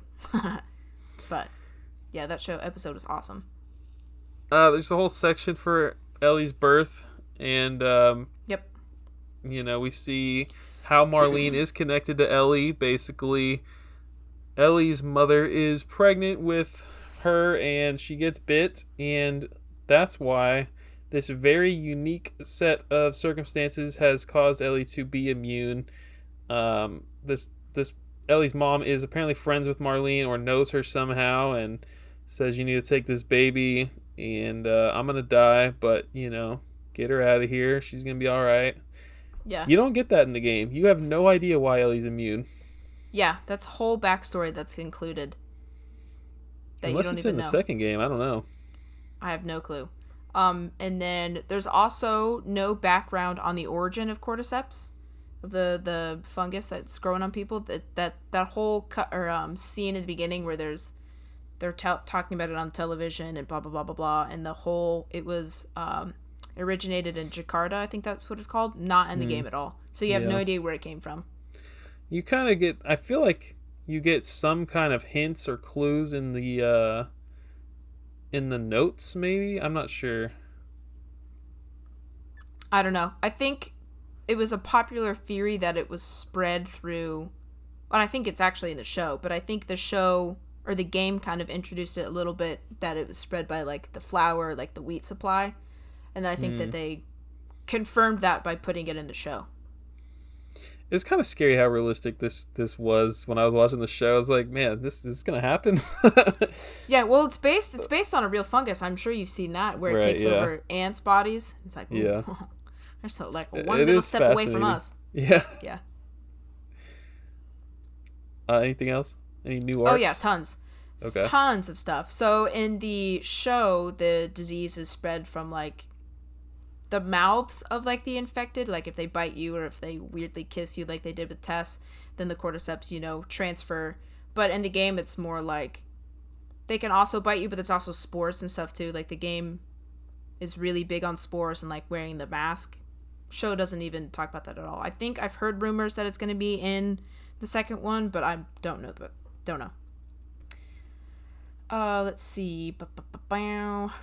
The game and the show's timeline is a little bit different. So the game starts in 2013 and then jumps to 2033. So there's a 20-year gap. And there's also a 20-year gap in the show, but it starts in 2003 to 2023 to make it more applicable to where we are. Tommy, Joel's brother, which we talked about a little bit, is missing in the show, but in the game, Joel knows exactly where he is. He's in Jackson. So it's like, I don't know, there was a weird urgency that the show added. Like, oh my god, we gotta find him. We lost communication. Yeah. Tess is killed by federal soldiers in the game, but in the show, she's killed by infected and goes out with a giant explosion and a blade of glory. We talked about this one, but Sam in the show is deaf, but he's not in the game. And then there's a completely new character in the show, Kathleen. She's the leader of the Kansas City Resistance, and she's completely new to the show. She's not in the game at all. I think they did that just to kind of give that little episode like an actual antagonist versus just like, federal soldiers in general. Also in the show, which I think is really good, is Joel has panic attacks. So that's not in the game at all. So like you can see that he is experiencing the consequences of his actions. And of course, who wouldn't have a freaking panic attack in the zombie apocalypse? I mean, geez. Yeah. And I'm sure there's other smaller changes, but those are just kind of like the bigger ones. A lot of the changes that I read were like so small it wasn't worth mentioning, and the story still ended up the same anyway. So, right. Take that with what you will. I forgot about the panic attacks. They made it so realistic. I mean, I thought the dude was having a heart attack. It was like, holy crap. Yeah. It was really, really good. And it also showed like a more human side of him. He's not like this merciless killer. Like every time he kills somebody, it takes a toll. And I thought that was really, really good. Because in the game, he's just like absolutely brutal. He will just kill anybody and everybody. Which he still does in the show, but it's like actually something, takes a toll. Let's see. Reception of the show. Spoiler alert, everyone loved it. Universally loved. Like, even my grandmother, who knows nothing about the game, absolutely loved it, She just texted me the other day. She's like, oh my god, it's based on the game? And I said, yeah. And I just played it. Got a 96 on Rotten Tomatoes, 8.7 out of 10 on IMDb. And actually, just 2 weeks after the show's premiere, HBO greenlit a second season. And I think they might have greenlit a third season already, but I can't imagine the second season not doing well. Yeah. So, like, of course we're going to get a third season. It brought a lot of new fans to the franchise. Like I said, my grandmother was like, oh my god, this is the best thing ever. It made my dad watch it. My mom watched it. I think it resonated with a lot of people because it wasn't just, like, bloody and gory and, like, super, like, most zombie movies are. It wasn't just about killing people. It was, like, really human. And super realistic. If you were in the zombie apocalypse, like, this stuff would happen to everybody. And yeah, I think specifically people really enjoyed Bill and Frank's story. I read a lot of reviews that said that was their favorite episode or favorite scene from any zombie movie ever. And there were hardly any zombies in it at all. Yeah. So, everyone loved it. We had that overdone concepts in games episode a while back, and zombies was like one of the ones that you were, I mean, we both agreed they were everywhere, and like I think Walking Dead was like 2011 or something, and we just had like so much zombie stuff for like a decade there.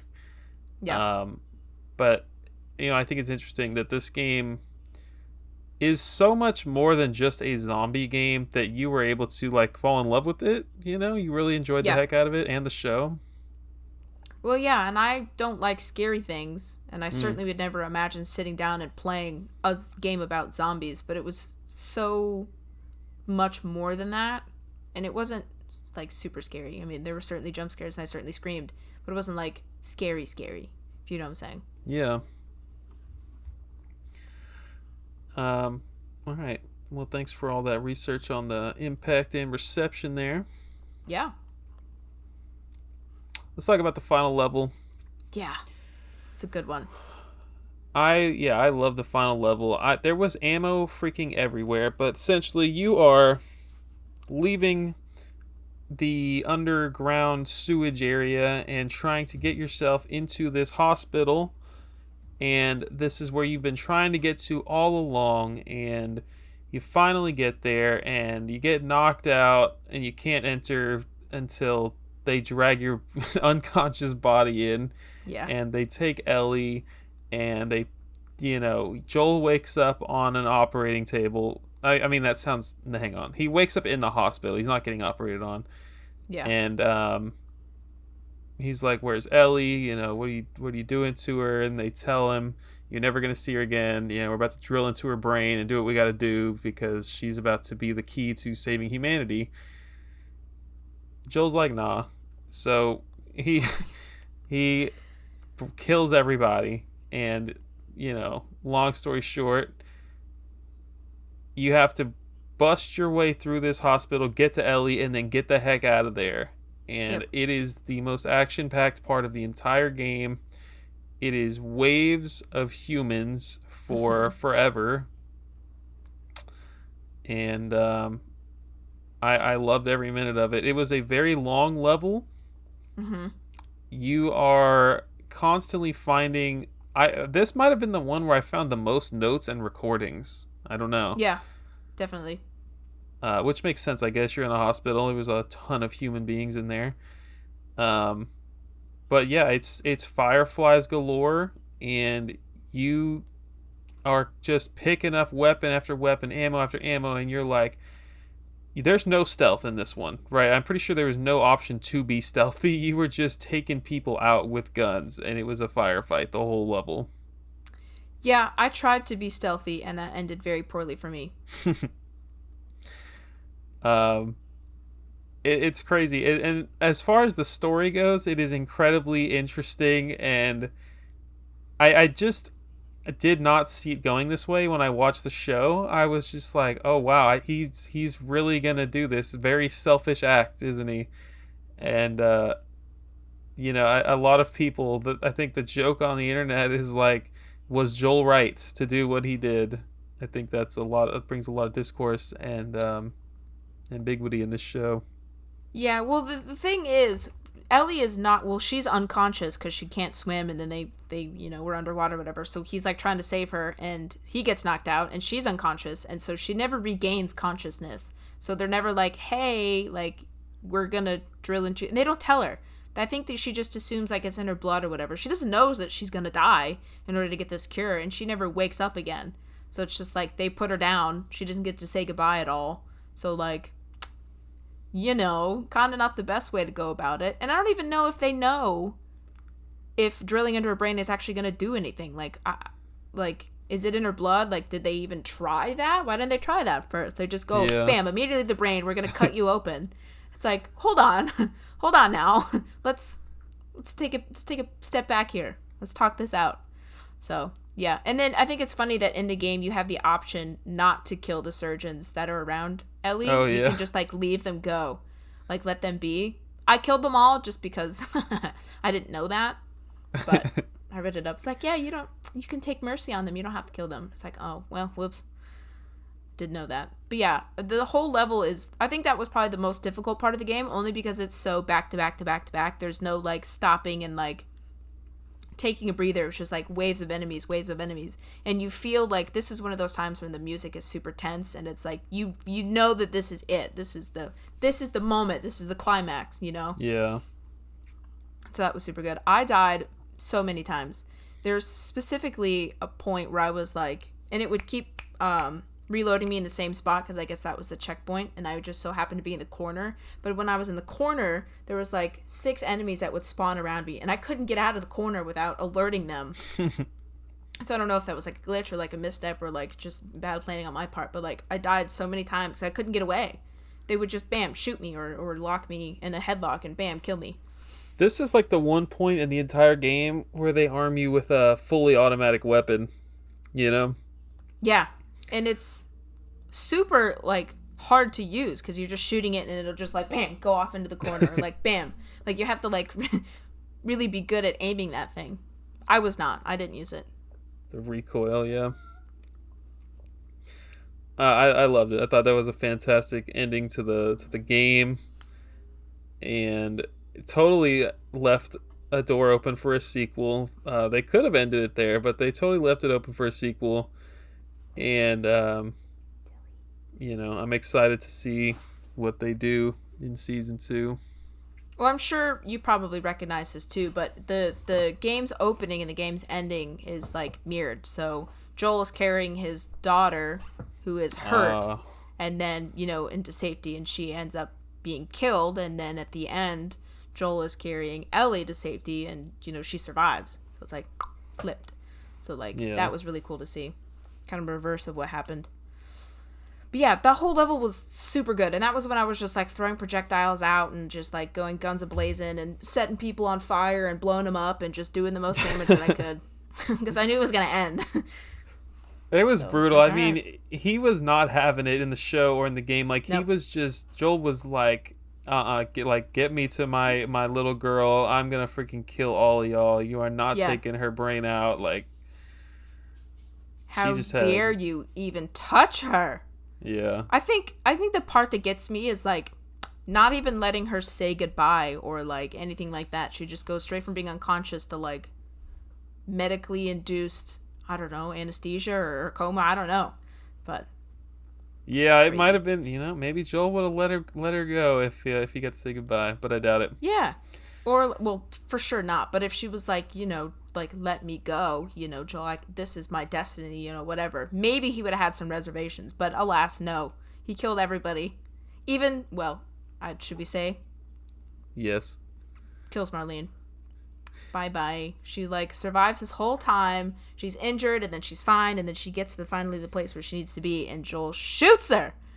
She's like, don't do this. Like, we'll figure out another way, whatever. And then Joel underneath Ellie holding her from the back. Bam! Dead. I just didn't see it coming when I watched the show. I was like, oh, this is it. He's going to hand her over. I couldn't believe it. And then the seeds of mistrust, I guess, have already been woven in because he's at the end. He's like, yeah, there's other people that are immune, so they didn't end up needing you, so you're fine. Like this whole thing about you being the only one. Nope, there's more, which is not true. And I think she'll probably figure it out that Joel killed everybody eventually. And she's already questioning it, Yeah, and she's like, look me in the eyes and tell me that what you're saying is true. And he's like, what I'm saying is true. It's like, no, you liar. And they add this last little section for what you just described, where you're just like walking through the woods together because your car broke down, and it feels, there's this feeling of uneasiness, and you can tell that Ellie doesn't really believe him. She's worried that the story's not adding up, and they let you like experience the gameplay side of it a little bit more, just like one last time, and then the credits roll. Yep. It's pretty artistic. That's it? That's it? What do you mean? And I don't even think at that point that they were developing a second one. So like that could have just been the ultimate cliffhanger. I bet that DLC sold like hotcakes after that freaking cliffhanger. And then not to learn anything else. Yeah. So, yeah, that's crazy. It was so good. I mean, from start to finish, it was just excellent. Yeah. Um, replayability. Now that you've finished the game, you can go play it on easy, any of the 5 Yep. difficulties. Um, there's a ton of collectibles we've already described, but the training manuals. There were things that you could learn. What were the training manuals for like crafting things? I don't know. I think so, or like maybe I don't know. I honestly I didn't think it was like anything, so I didn't look at it. I don't remember. I think that things were unlocked via training manuals, and so you would unlock more craftable things if you found these certain Oh. training manuals. And they felt very obvious, like they didn't really Oh. want you to miss them, but they were technically optional, I guess. You could have missed them. Um, that's what I remember at least. Oh, maybe I just picked them up and then it automatically unlocked it, and I was like, "Oh, Right, cool." exactly. The comics and the Firefly pennant. What are the artifacts? Artifacts. So I saw this in the level select when I was like looking back at the stuff that I might have missed. Let me look it up. What are the artifacts in Last of Us?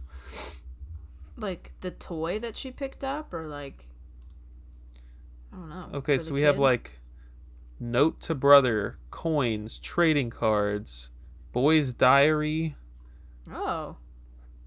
warehouse key wanted poster. I don't know. Oh, it Oh, is says. that like Oh, I like definitely remember picking up old pictures, and they just like yeah. had. So maybe the notes are part of the artifacts. Yeah, I remember picking up a picture of a family, being like, "Oh, dang, Yeah, artifact sad." seems like a strange word for that, but yes, that's everything we've been talking about is an artifact. Notes, Interesting. pages, journals, maps, diagrams.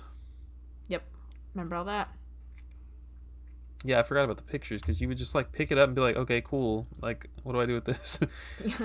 And I swear it was like the developer's family or like something like that. Like sometimes when I'd see pictures on the wall, I was like, that's not a stock photo. That for sure is somebody's family in the development team. What else we got? Oh, there's trophies. That's obviously a huge thing for these games. I played the whole game. Obviously, I played the DLC.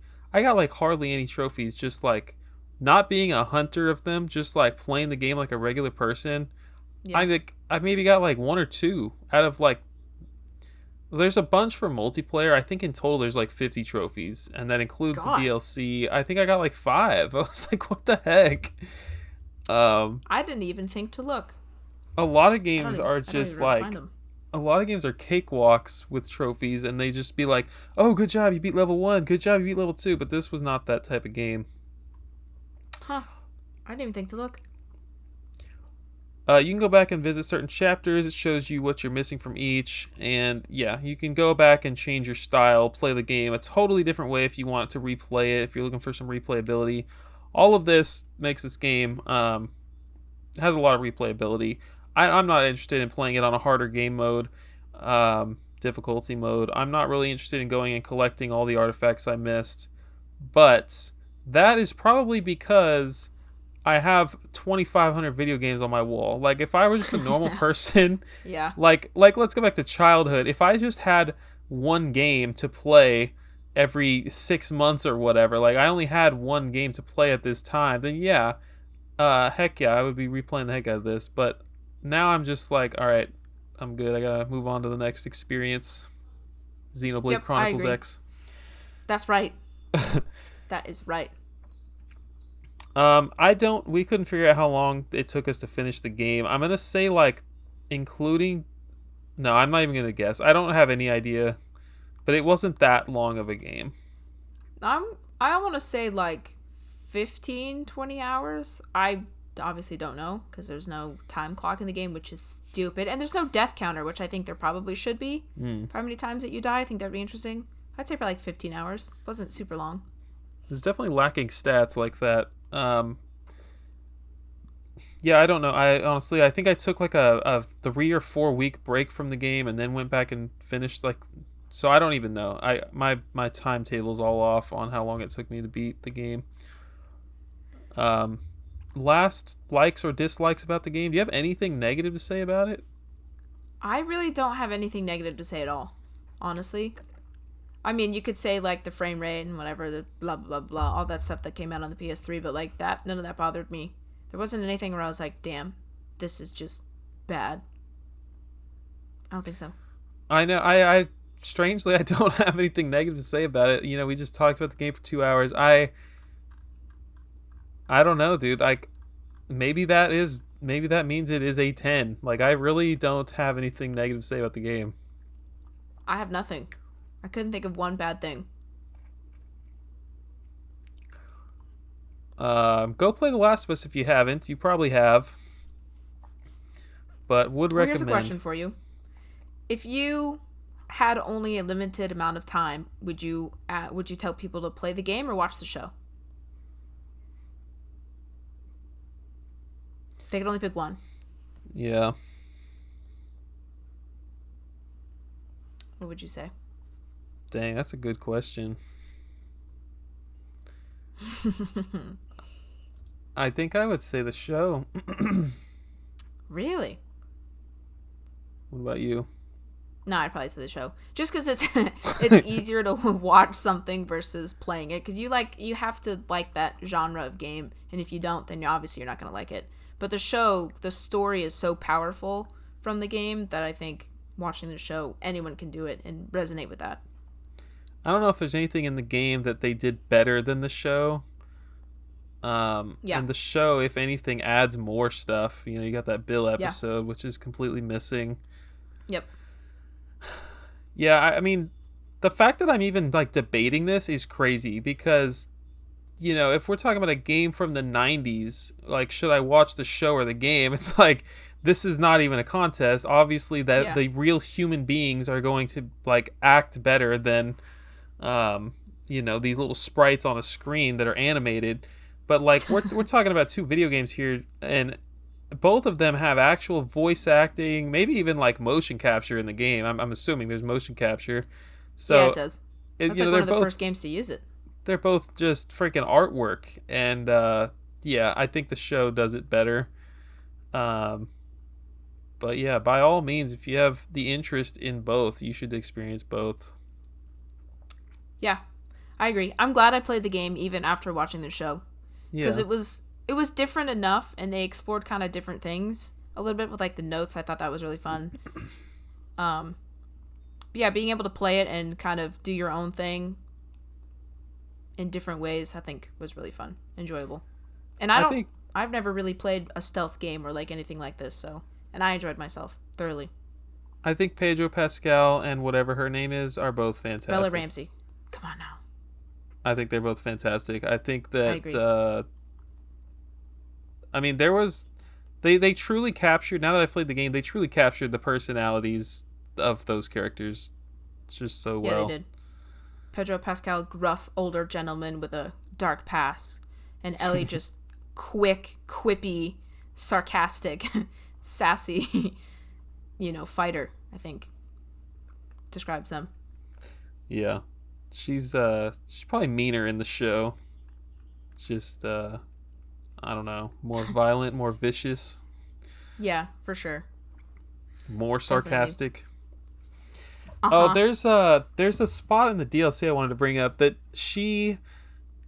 Riley gives her the book of puns, one of those pun books.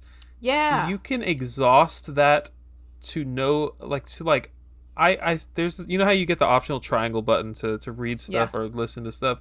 You can yeah. read like 20 different jokes before they're like, That's "All right, funny. I guess we should keep going." That's freaking hilarious. Yeah, I that was a bigger part in the show. Yeah, it definitely was. Um yeah. And I think some of That's them were funny. definitely used in the show, which was cool. That's really fun. Yeah, that wasn't brought up at all in the game. In this, I missed a book you're supposed to pick up. Yeah.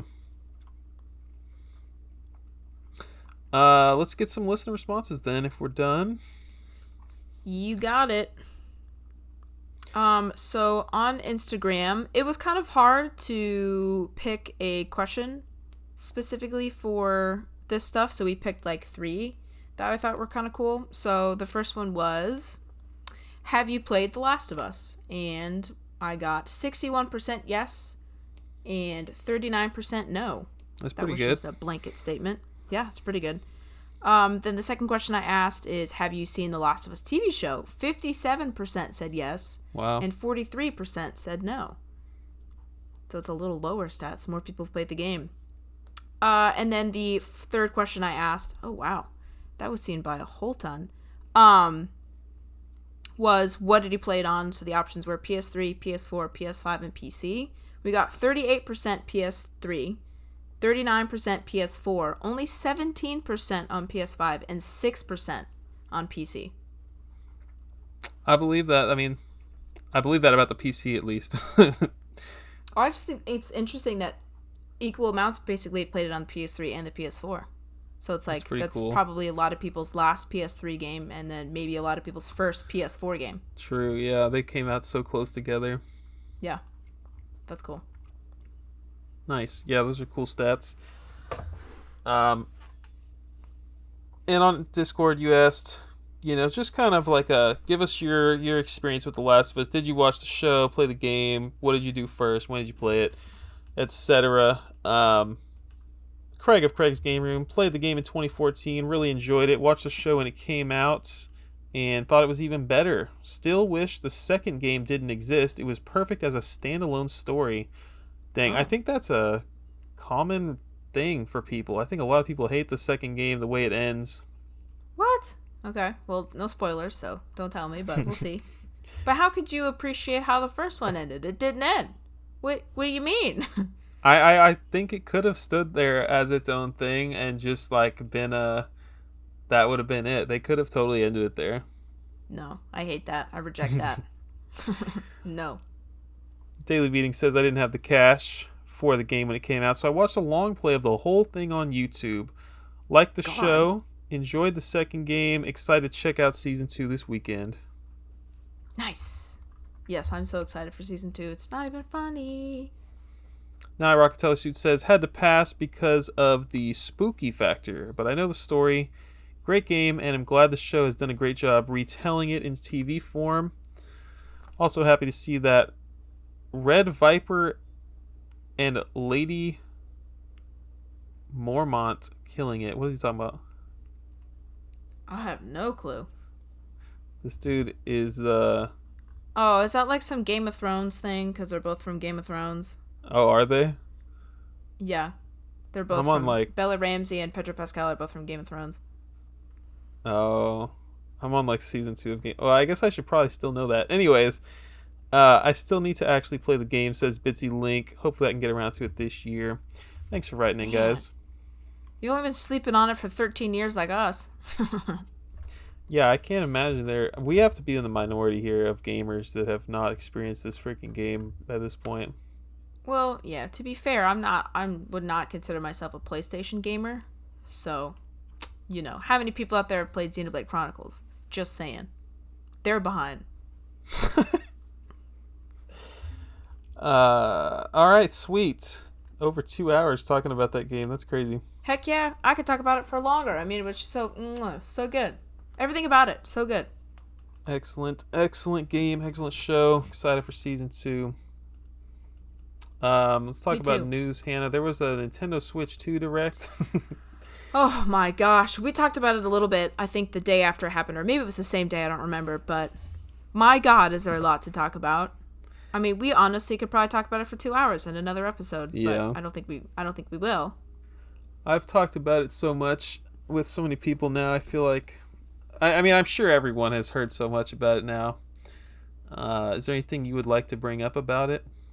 What I will say is I'm very excited for it. I know people are have mixed reviews on 1, the price of the console, and 2, the price of the games.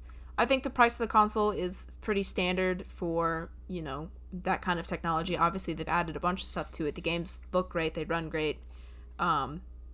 all the other like touch ups that they do to kind of make it more aligned with like current gen stuff. I know it's not obviously on the level of PS5, but it is pretty darn close, or as close as I think Nintendo could get to that kind of stuff while it's still being handheld and all that jazz. I think the price point, whatever. I have no qualms about that. The games, though, that is a little weird. I don't understand why Mario Kart would be $80. That's like I told you, it's one of Nintendo's best-selling games. If they can't make money on Mario Kart selling it for 70 games, then they just can't make money. I think it's weird. I don't know what they were thinking, to be honest. I don't know if that's just a company wanting more money, or if it really costs them that much more.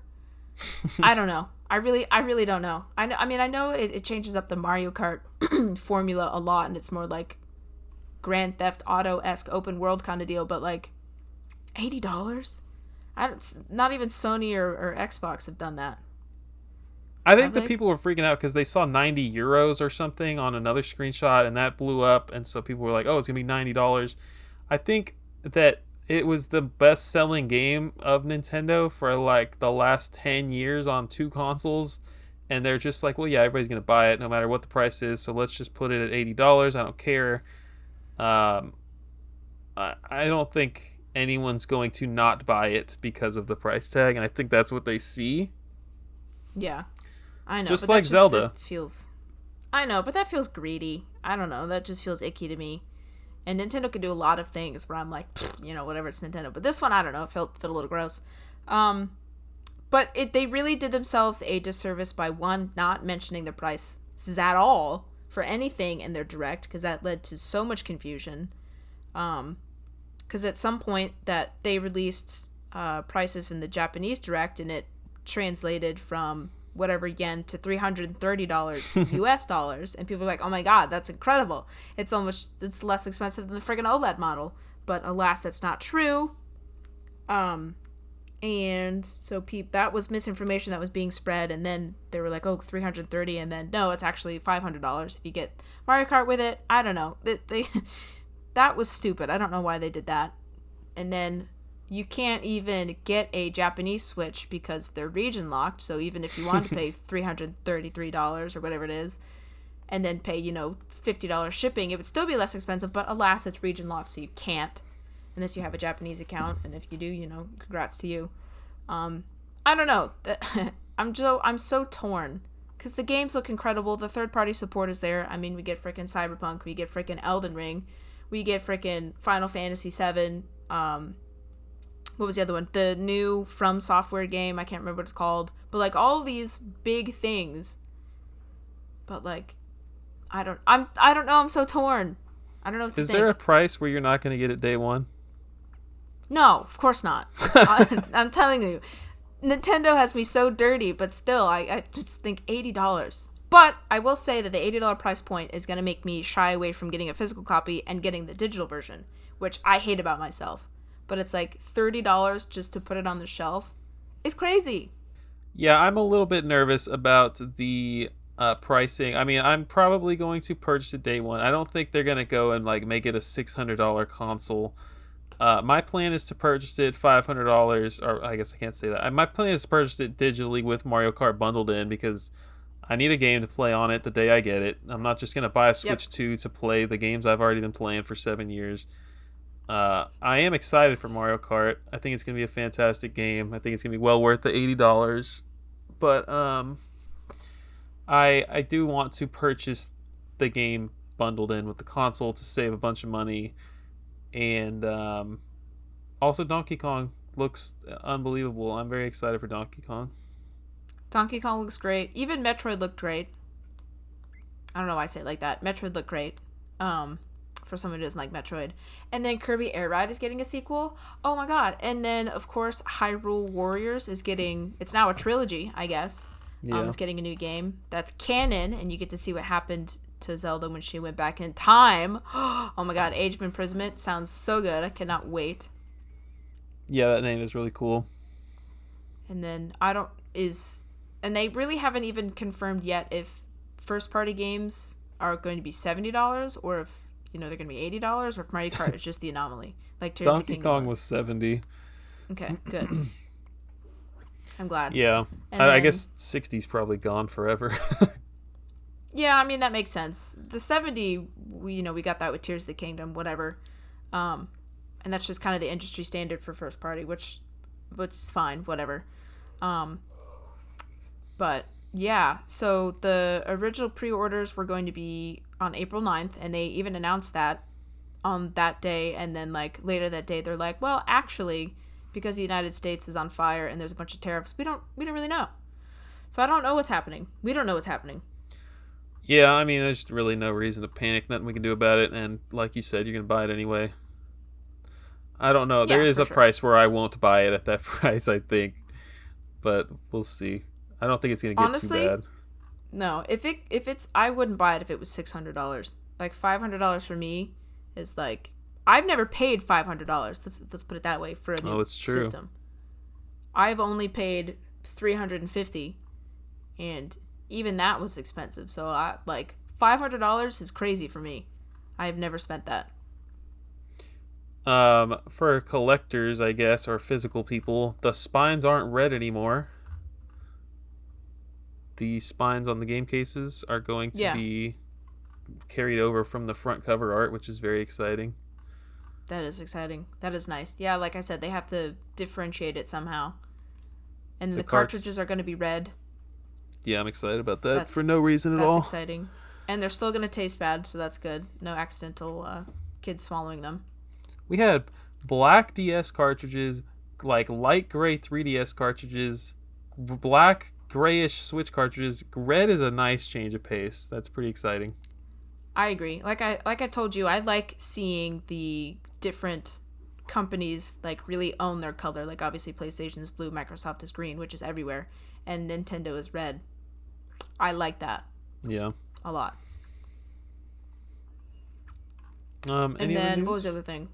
Yeah, they mentioned Zelda Notes, which is going to be like a companion kind of application within the Nintendo app, which I thought was cool. And they also added it's like it helps you find Koroks better, and it's like voice activated, and it like updates every couple seconds. It's really cool. And then apparently you can send um it's not one to one obviously because they're different games, but items from Tears of the Kingdom to Breath of the Wild or vice versa, which is cool. So if you have like a bunch of diamonds in one game, you can send it over to the other and sell them, which is cool.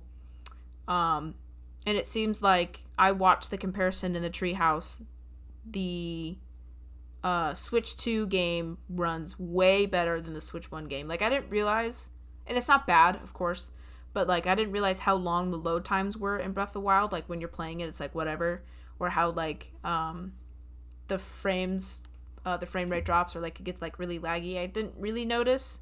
But like in the Switch 2, it's like so much more noticeable how everything is like clearer, more defined. There's more detail, more color. It's like, I cannot wait. I was watching the Treehouse and I was like, well, damn, I have so many games to play right now, but boy, do I really want to play Tears of the Kingdom. I gotta get Looks so Xenoblade good. done before June, man. I can't be holding on to Xenoblade when the Switch 2 drops.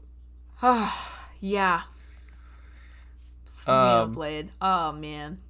the freaking I think I'm gonna buy the upgrade for Tears of the Kingdom. Um, because like I don't think I've barely played that game since we did the podcast. I played a little Yeah. bit, but there's so much more for me to explore in that game, and this would be a good opportunity for it. Yeah, so what I did with Breath of the Wild is I played it and I beat the story, and then I like I didn't pick it up for probably a year or two, or at least a couple of months, and then like I really set focus on it and I played the heck out of it and I 100% completed it. And I'm doing the same thing kind of with Tears of the Kingdom. I played it, I beat it, I spent my time with it, but now I really have an excuse to go back, get the upgrade, which I think is free if you have NSO, ding ding ding, expansion pack, which I do, um, and really play that again. Heck yeah. And I cannot wait. I cannot wait.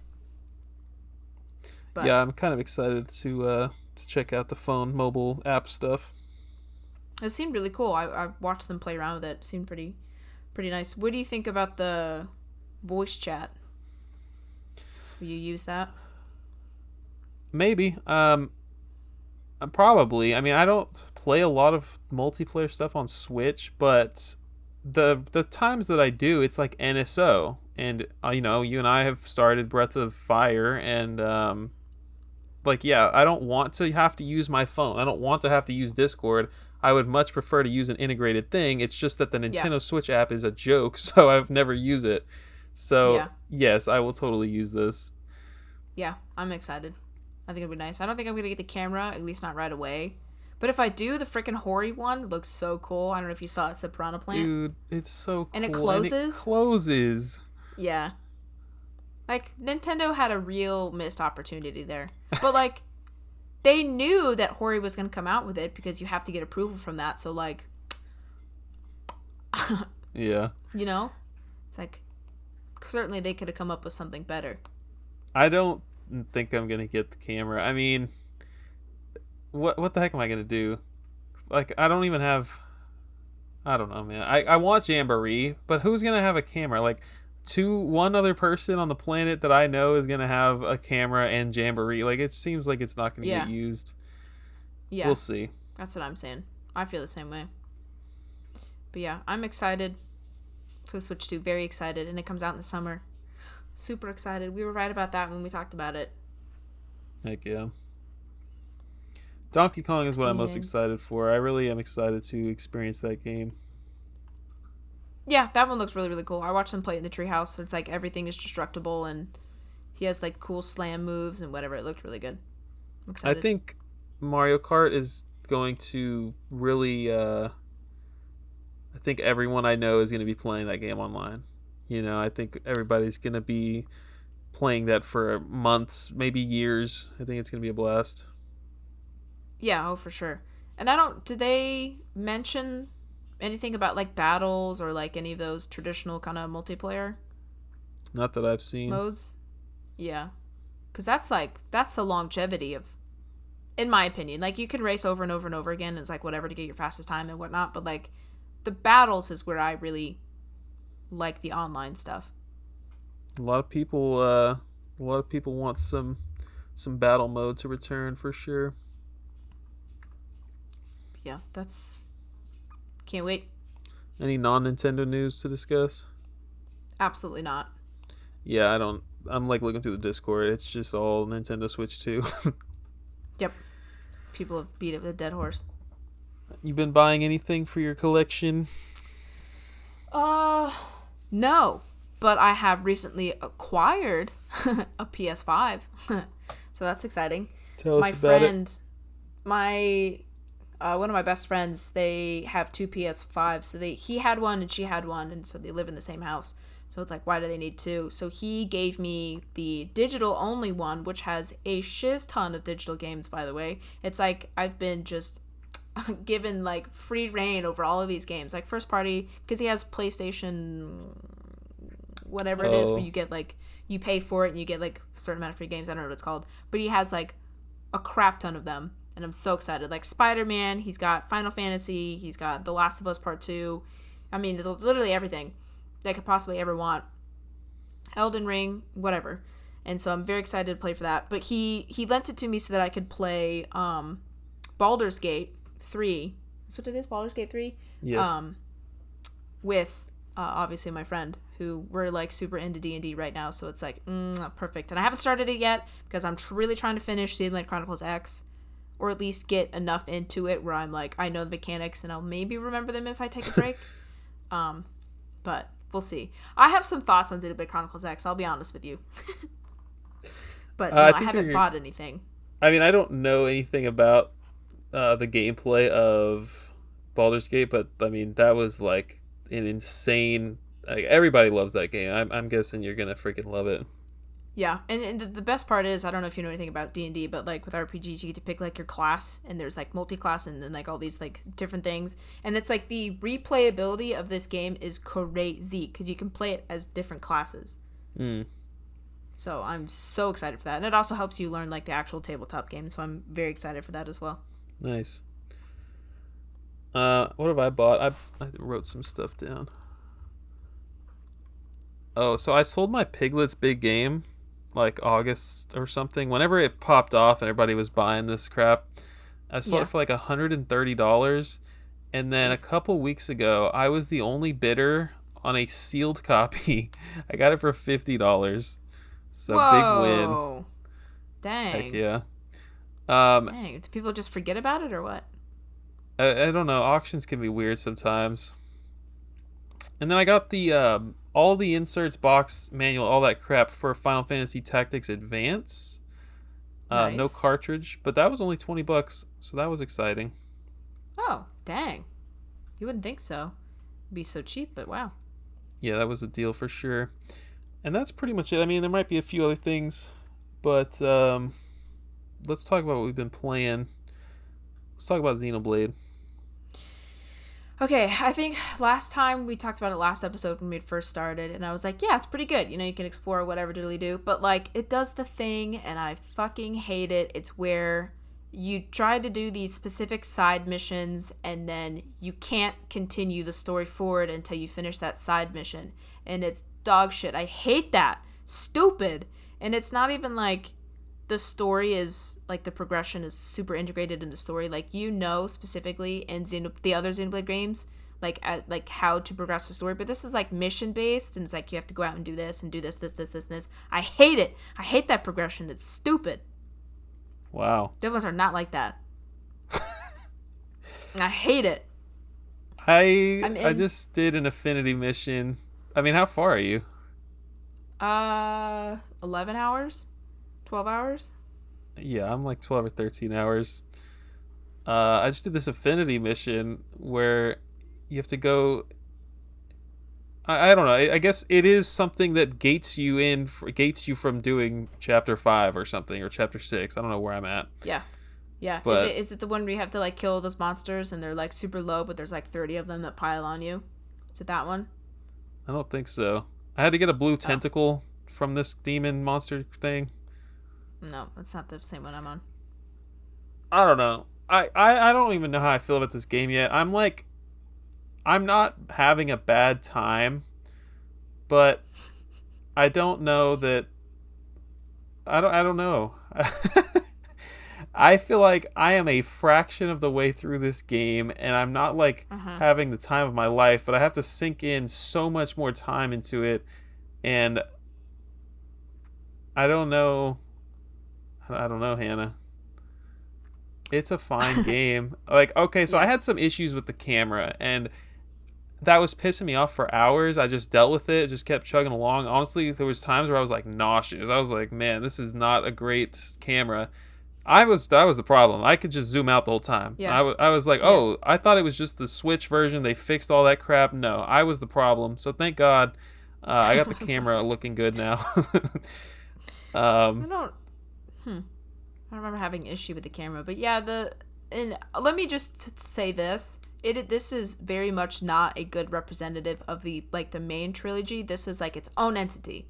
Like, don't like compare or don't assume it's like the same for all this stuff, because it is certainly not. The story in this one almost seems like weirdly optional. Like, like it's like not super in your face and like emotional like the other one is. It's so hard to explain. It's almost like, because it's around like US people, like we're from the US, right? It's almost like they took like the fun, playful nature of like Japanese RPGs and like put Americans into it, but like it was Americans based on like what Japanese people think Americans are. So it's like it's not right. Like something, it's like they took all the funness out of it and they stuck it with Americans. I don't want to play Americans in my Japanese RPG. You know, I live with Americans.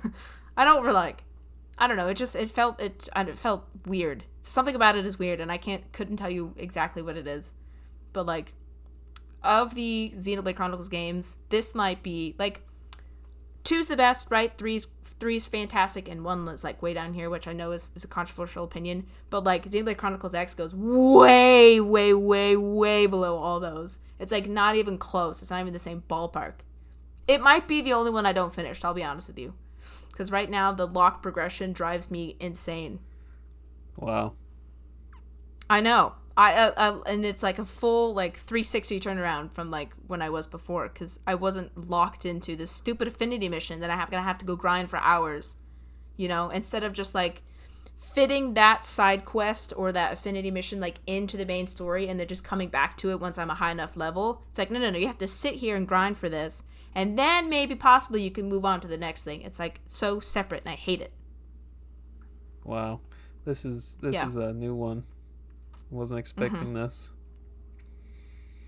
Hey, I told you I had some thoughts about it, and maybe it'll be different once I finish this one, and I'm like, and I've went back and grinded enough to like be an appropriate level, but like, I don't know, man, it's really starting to take me off. And I have this PS5 with all of these games that I really want to play sitting right there. You know what I'm saying?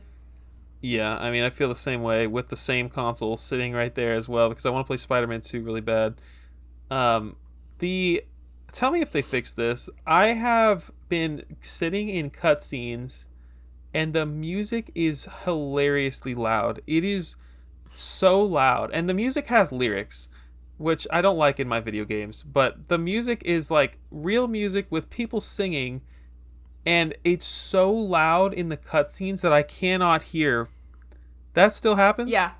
No, I noticed the same thing, and I turned it down. I turned the music way, way, way, way down. And the sound effects, like, I don't know if you played, like, a battle or whatever, but the sound effects are so obnoxiously loud. I turned all that way down. I'm gonna have to check the settings again. I think I checked once already, and I didn't see anything about audio, but it's like laughable the fact that if I didn't have the closed captions on, I literally wouldn't know what they were talking about. Yeah, no, I was sitting next to my friend. She was reading her book, and I was playing the game in the living room, just like, and she looks at me, she's like, that's like super loud. And then I turned it down and I couldn't hear anything, and I was like, oh, okay, this is a problem. Like, I didn't notice it until she said something, and I'm like, oh my god, you're right, it is obnoxiously loud. So yes, still loud. I told you this already. I think the combat has a lot of depth that I didn't know at first, and yeah, there is an in-game manual, and I will commend the Wii U for this because it's pretty sweet the way that I can just like use the touchscreen to like scroll and flip through pages and like click a link. There's literally hyperlinks in the manual that'll take you to like, oh, well, you'll want to see page 82 for that. Yes, 82. There's a lot of pages. And you can just click that and it'll take you there, which is really neat. That is super cool. We don't have that on the Switch. But the manual is really good, but there's a lot of combat that like I didn't realize what was going on until I read some of the manual, and it was like, oh, wow. So there is a lot more than just saying, okay, I want to use this attack at this time. Like, there's a lot that goes into it. So I'm appreciating that. Yeah, that's similar to the other games, but I feel like this one takes it just like one or two steps further in a different direction. Like, the other ones don't have they don't have ranged weapons and melee weapons. It's mostly all melee, and it doesn't really matter necessarily how close you are. You're still going to swing your sword, and it doesn't matter. But there still are like more integrated into the story of the other ones are like your character can do special attacks and these kinds of things because they have this weapon or because they have this upgrade or because they have this blade. That's not quite the same in this one. It's like I said last time, it's like different chocolates. Like, this one is like almonds in your chocolate, where the other one is like the little Rice Krispies or like other like little crumbly things in it. It's the same, cut from the same cloth, but very different. I don't know. I will not blame you if you stop playing it, because it's like right now it's like I can't see myself continuing right now. I want to get to a scale. Games I have to play. I want to see if the scale makes this game more fun, more exciting. I don't know. I'm kind of neutral on it right now. I don't dislike it. Yeah. Okay. Oh, also the map is really cool. I saw your thing, but you can see the map like when you're playing on the gamepad, right? Yeah. Yeah. You can't do that. The map is obnoxious in the Switch. Very surprisingly, you can actually move the map during the loading screen. So I can't even fathom that Nintendo was able to do this, but you can literally be moving the map, clicking on it, and just like doing stuff in the loading screen. And the loading times are pretty long on the Wii U, but I was just very surprised by that. But it is nice to like fast travel, go see where I'm headed, all of that just like on the bottom screen. It's been nice. That's really cool. That's a feature that I'm sad that we don't have because I have to like go to the main menu, then hit the map button, then look at the map. I would like to, if like, I wish I could play this online with you and just like, I wish I could play the whole game with you. That would be so much better. Yeah. But I feel like Yeah. even if I did have the Switch version, the multiplayer is probably similar to Monster Hunter, where it's just like you have to go pick a certain mission and do that. It's Yeah. not like you can just progress the story together. I don't. I don't know. I'd have to look into it. Not that it matters anyway, because we can play. But it gives me the option to boot it up in online as soon as I open it. It's like, hey, do you want to play this online with friends? I'm like, no, I don't have any friends. I guess as soon as I turned it on. Yeah. So I don't know.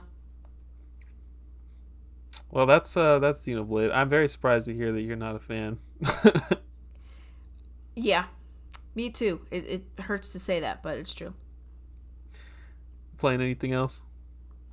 Well, hopefully Baldur's Gate soon, and no, that was it. That's all. I want to talk about one more game. I've been playing a whole lot of stuff like regularly, the same stuff I was playing last month, including Two Point Museum. But the one I want to talk about is Mario's Picross, dude. This game got added to NSO a month or two ago, or 3 months ago. It's a Game Boy game, and I just always assumed Picross was just like some like anybody could make it. It's just like I don't know. I still don't fully understand what the heck who made Picross. If it's like some 1600s like stone and chisel game, I don't know.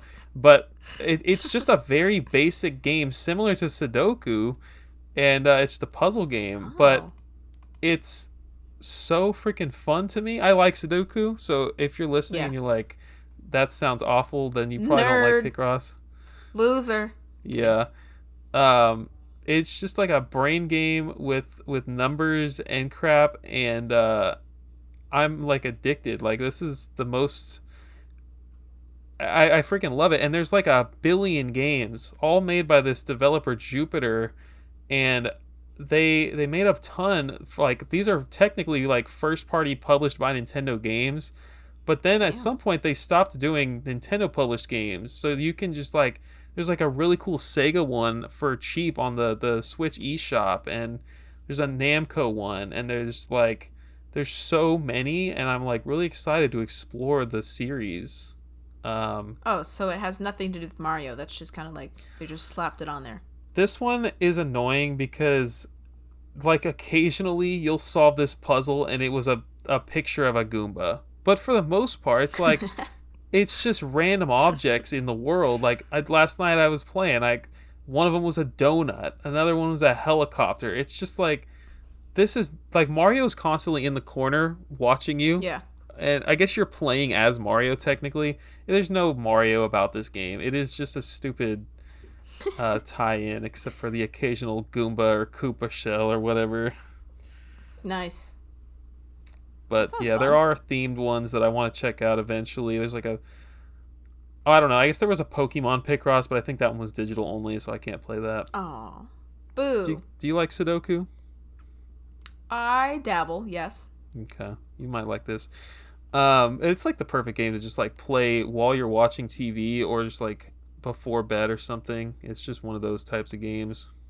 Little brain teaser before bed. Sounds nice. The other day, it was beautiful outside. It was like, dare I say, cold. It was in the 50s over here, and I was just came out of nowhere. We were like sweating in the 80s the day before, and I brought my Switch out, and I was just laying outside on the couch, just like enjoying some Picross. It was a beautiful day. Dang. That sounds lovely. Were you sipping iced tea?